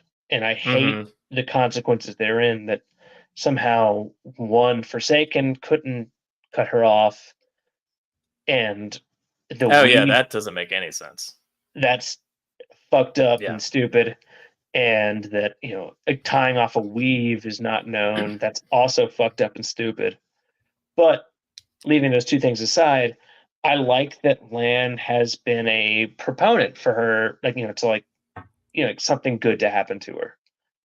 The idea of using Rand is actually extremely stupid, considering that he's had 6 months to Agreed. diddle himself. But he's also a man that can channel, and he's the only one. So, I mean, Is he he? doesn't have a lot of options. Isn't that The a Jewel Logain song? can't help Why can't a woman help? because they can't see it. No one, Rand only saw it because he was told to by Lan, which is a weird thing to say. Well, he hasn't stretched and flexed his powers in that way yet. So, like, that part I get. I buy that part. I'll true. table that. I'll table that for okay. Fair enough. And women obviously would never be able to see that, like, that weave, but at the same Right, time, and even Moraine didn't know, obviously. So like, but women can fight off men's weaves, men can fight off women's weaves too. Like, we see that. right, but maybe so again, the tying book, off at of it least. in the show is a very Yeah. singular thing and new to them. So like they're, Fair enough. Good enough. I don't know. What I loved was, like, he's in the middle of concentrating and Lan's just like, cut it. And I'm just like, what are you doing? This is the fucking surgical procedure. And he's just like interrupting him to be like, cut it already, you fucking idiot. And I'm like, Jesus Christ, that was very stupid. So there's like, and maybe that's a kind of setup that Rand is going to be an extremely capable channeler, which I hope. I mean, he because obviously is already. Like, just that raw talent is there, clearly. I wonder if they're going to draw a demarcation between, because in the books, one of the things that happens is men have more raw power, women are often more nuanced with it, right? Mm-hmm. Here we're looking at the exact opposite, at least in brief, between Egwene and Moraine. Egwene Okay. and Nynaeve, presumably to an even greater extent, but we've barely seen it. Egwene can blow air really hard. It's like a big fucking queef that she's got. Rand can kind of just finger someone's heart briefly or a nod around it. So let's see kind of, are they juxtaposing it, or is it just Rand's going to eventually be able to also do a big queef, which I believe is I think that's terminology. obvious. Yeah. I think that's I don't know if that's obvious. I think so. There's been instances of that, like when he vomited with Logain earlier, like kind of thing, and they were like, he was putting wrapped their around fingers him down really their big. throats. Yeah. But he was like, "Don't pull in too much. What are you fucking doing? Like, that's way too, But like, clearly they're showing like he has an enormous amount of strength in the one power. He just doesn't know how to fucking use it yet. Or So like embrace it they've at all set that times. up. I think And they're he- getting there. Is what I'm saying. Like they're I hope so. slowly getting there. I hope so. Wild said they need an old ass map to find the Waygate. How did Swan know where to go? How dare you? All of this makes so much sense. There's so many like plot holes in like what they're doing. That's the problem with the things that they change. For me, in a weirdly big way, is that it's not just like that they're changing little things. It's that because they change these little things, it sets up like weird issues like that. Like, how the fuck did she know where to go? Like, I don't know, just just dumb. Like, why did Landfear show up there?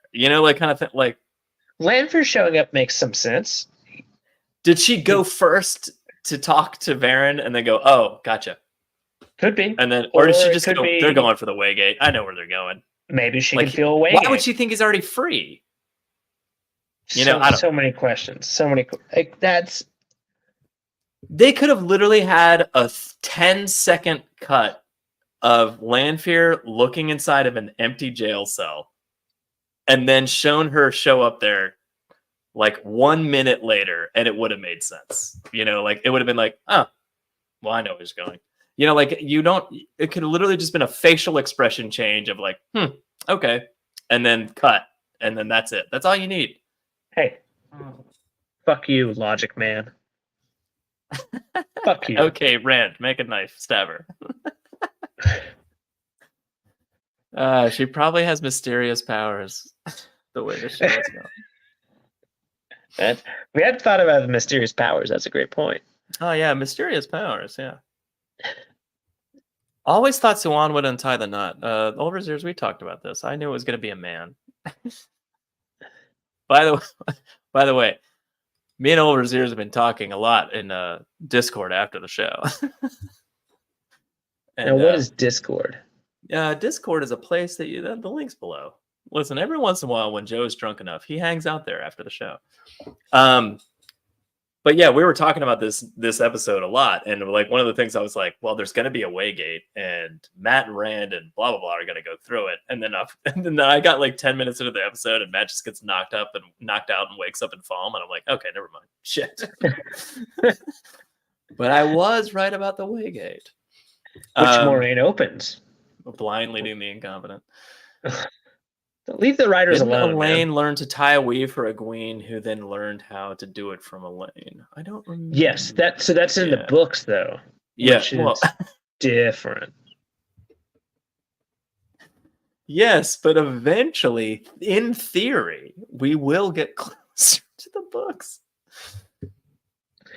Like that to me is like that's one of the things that I actually really enjoyed about the books is like the weird, like unintentional, like instinctual usage of the power, and then like, holy shit, how did I do that? Like Rand and a few others, Egwene especially, and Nynaeve. Interestingly, Elaine usually not are kind of like, like, holy shit, what did I do? And then have to relearn it from other people. Or well, Rand not as much relearn it from people, but kind of like have to figure it out later on again. But anyway, I guess that's a stuttering point because I like it, but that's not how this story goes. Okay. My bad. If the show doesn't make it to Dumais Wells, I'm going to cry. Okay. Hope good luck in season 3 with Dumais. No, I'm kidding. I hope they make it the whole way. Like it's fun to make fun of a lot of things, but I really want this to continue. If the show makes it to Dumais Wells, I'm going to cry for how bad they fuck it up. Oh, there's the flip side to every coin. You know, the 6 and the 9. Let's wrap the rest of the show up. All right. So Rand channels. He cuts. Lan yells at him to hurry up and fucking do it in the middle of him trying to concentrate. He does it. Perfect. And Moraine gets her abilities back, which I liked it. I mean, it was a little over the top, but imagining the actors there without the special effects, I went, okay. Like that's a lot. It's a lot to try to be like, I'm gonna convey some sort of like massive amount of relief, you know, like kind of thing. Holy shit, we've been doing this for 3 hours. Let's finish this. Oh my god. We're gonna wrap this fucking shit. That's what I'm doing, Jono. We're wrapping this shit up. I just realized that. Anyway. So she opens the Waygate. So again, like there's not a lot to say here other than Landfear showing up and Swan showing up. So let's get to that stuff. What do you have to say about that? Swan shows up, uses the power on Rand. And then Lan. Technically, Swan uses the power like first. All right, fine. She can do it on a man who's channeling. That's not a problem. But then she actually is he channeling in that moment? Yeah, she knocks Lan over too. Now, she didn't use it as a weapon, right? Well, that's a good question. What a weapon is, because she at least sends him out of the fucking scene. Yeah. Now maybe he needed to study his next line, and so it was kind of like mutual. But she sends him out of the fucking scene. He's like, give me a minute, I don't remember. And then she's like, oh, get the fuck out. Yeah. I remember. All I do is pick up the torch and walk up the stairs. That was easy. So to me, again, we've talked about this, that this seems like she's picked up Elida's character. She keeps saying over and over, we failed, you know, you swore to, like, that kind of thing. Yeah, like, we failed, we have to do it this way. This is the only way. It's very finite. It's very black and white. It's so unlike her, you know, kind of thing. So let's say she's right. But in this case, though, the basic reason for the failure, right, the way that we have to move on is null, because Moraine can channel again. She was never stilled. She had been shielded. because that was the big Well, issue. that's for another her. thing. She's like, you lied to me about being stilled, and she's like, first of all, I can't. What the fuck are you talking about? And then she's like, I've never lied to you. You of all people, like I never would. Like, and she doesn't even have the chance to say like, oh, it turns out there's this thing that happened to me, and I wasn't still. Like, she doesn't have that opportunity.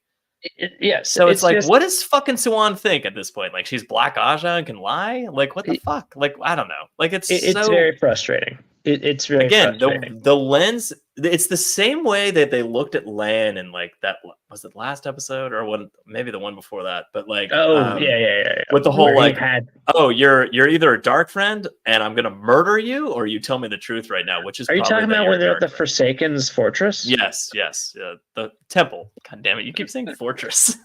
I'm so sorry. It's way off.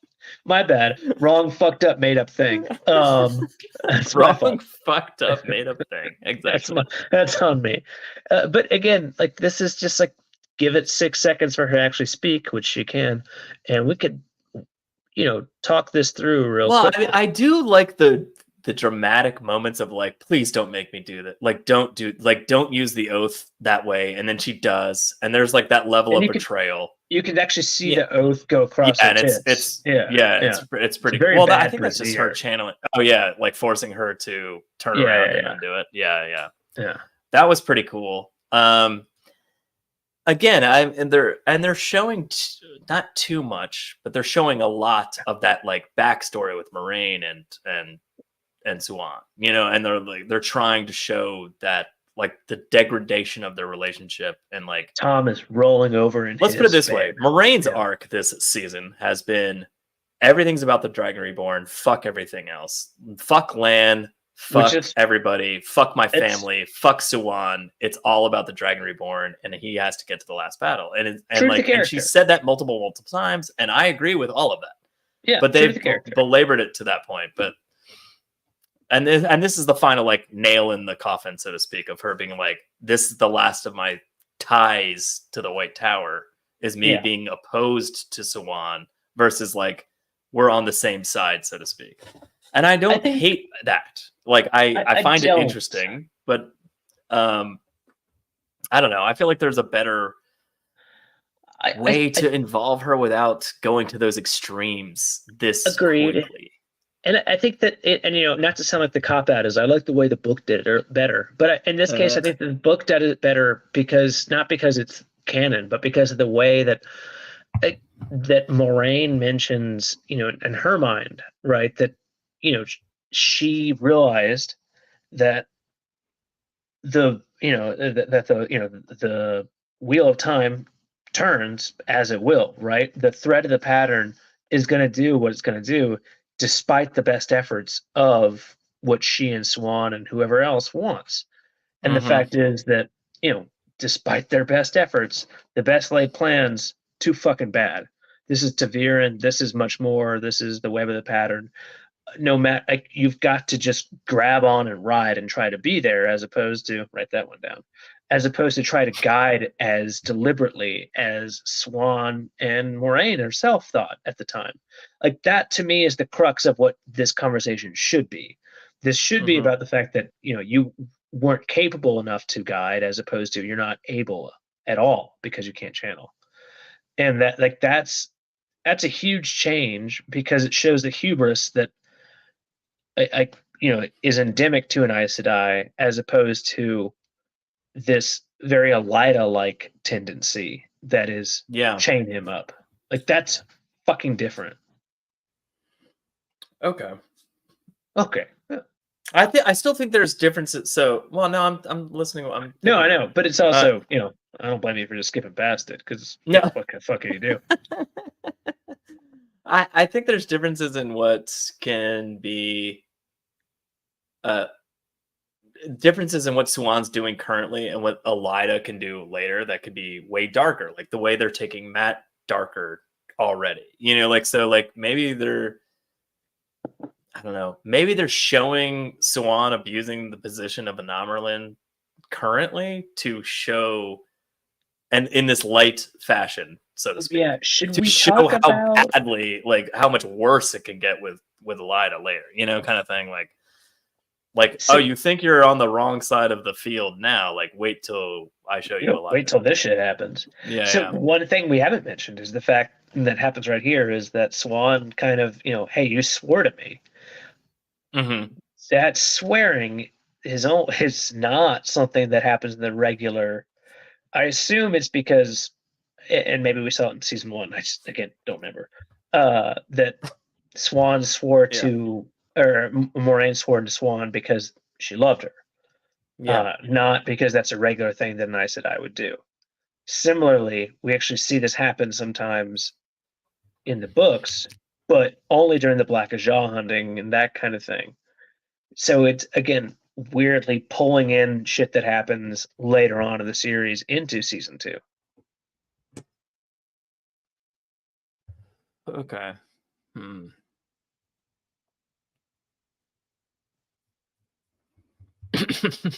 I'm trying to take all, but I'm like, okay. Yeah. Anyway, Let's see. it doesn't matter because guess what? So Moraine closes the fucking Waygate, and then all of a sudden, Landfear shows up Oh, Landfear because shows up. Well, first of all, this is hilarious because like Swan's like, oh, I can handle this. what the fuck She's like, dumb what the shit is that? Fuck are you trying to do? Just knocks her right off. Again, Yeah, yeah, good for her. yeah. Rand's unshielded, obviously, immediately. Yep. So what about? I had trouble with the exact wording that Landfear said, like, because she kind of like it's a callback to what Ishmael said to her, like, oh, like an Aes Sedai that I can use is better than a dead Aes Sedai, kind of thing. Yeah. And she kind of says the same thing, like a broken Amirlin's better than a dead Amirlin, and she like, Yes. so what does she mean? Did she like break her spine? Like, is Swan gonna be in a wheelchair? What does that mean? Like, what is she saying? Like, what? Like, I broke her because I'm taking Moraine from her. Like, what is like? That would imply so much knowledge. Like, I don't understand what she means by that. I think it's like that she's been chastened, right? She realized that that there's that she's lost so much, G. If we're going to go with this, Yeah. right? Okay. Yeah. In reality, it's not because I think this sets up the coup, assuming the coup happens correctly. I think it does too. Yeah. That sets up that she was a failure of an Amirlin, right? She let she let Moraine somehow like fuck shit up, and like that happened on her watch. Out of loyalty. Like the Dragon Reborn escaped under her watch. Like all that stuff. Yeah. Exactly. That's what I think this is going towards. So yeah. And that could be Landfear's point. Just like, oh, I fucked you up. And then the last scene in this, I think, is the weirdest one. Oh, sorry. Bye, Swan.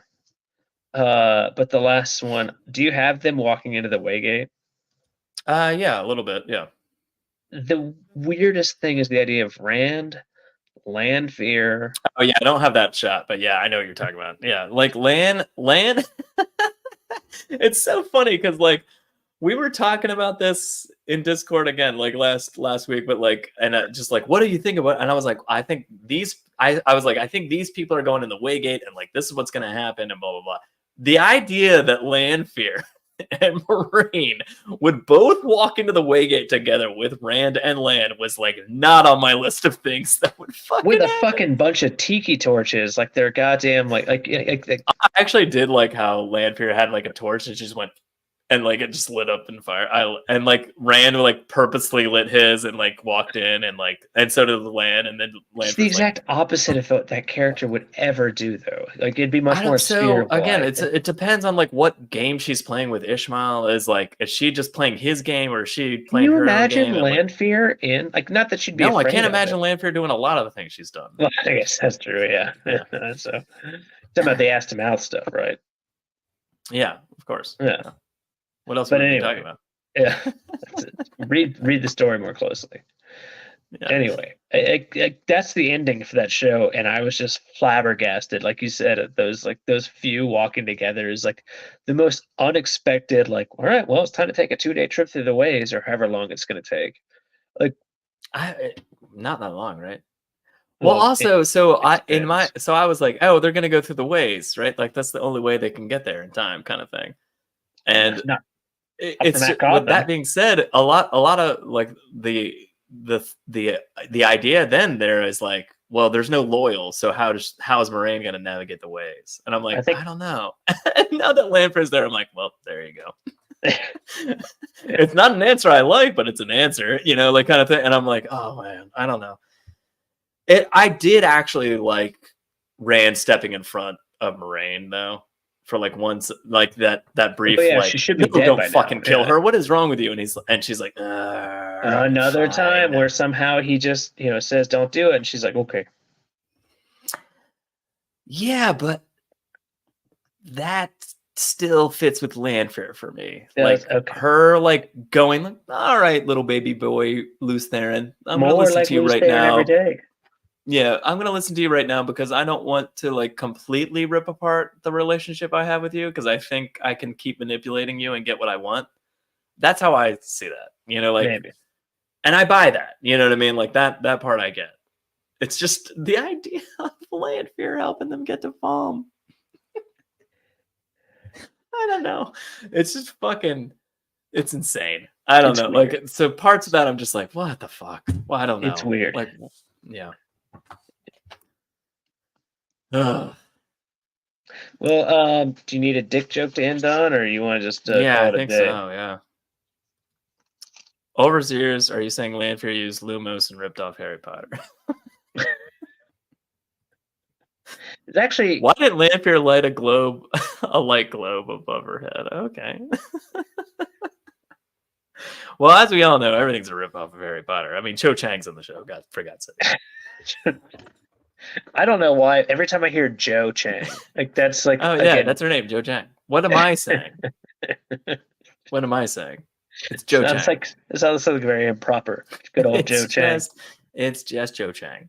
Yeah. So that's tWoTcast for this week. If you have any comments or questions, leave them below. I actually respond now. You can listen to the audio version of the show wherever you get your podcasts when I eventually catch the podcast up to present day, which maybe I'll do soon. tWoTcast theme songs brought to you by the one and only Tapping Bennington and Andrew Bard of Time. Links to their stuff's below. As you should know by now, they're amazing content creators. And they sing great songs. Sing some amazing songs. Yeah. It's a great community. Great community. We really do. Yeah, we really do. Yeah. We're blessed as Wheel of Time content creators. And it's not blessed just for us. Is the tWoTcast. Yeah, all of us. Blessed is the tWoTcast. Wheel of Time fans. Yeah. Join us next episode for more Wheel of Time covering Season 2 of the Wheel of Time on Amazon Prime. The season finale, episode 8's coming up, Jono. How excited are you? Have you not liked this season more than the last season? I have definitely liked the season more than the last. All right. And what I've enjoyed is the fact that I've enjoyed it more every episode. That's a nice feeling. So it's getting better. Yeah. Getting better all the time. Yeah. Pretend Tom was here. I'm Joe. Say goodnight, Jono. Good night, Jono. Keep the change, you filthy animals.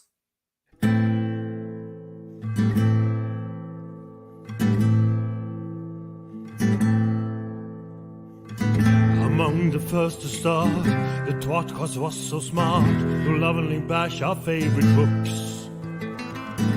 But that was long ago, and now they've grown the show, and now they got us in their hooks. Don't throw coins to these bastards, they need bars of gold at least. Someone please keep them afloat.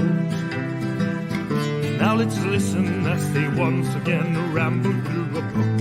Let's get the fucking quote.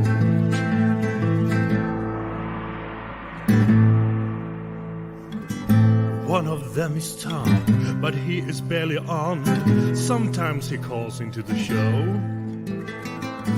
Another one is Jono. Is he their joker? Oh no. And Joe, is he the stupid one? Welcome to the tWoTcast. We will share our love for books and all our hate in every episode. We'll entertain you, make you laugh so hard you barely can stand up. That is the tWoTcast code.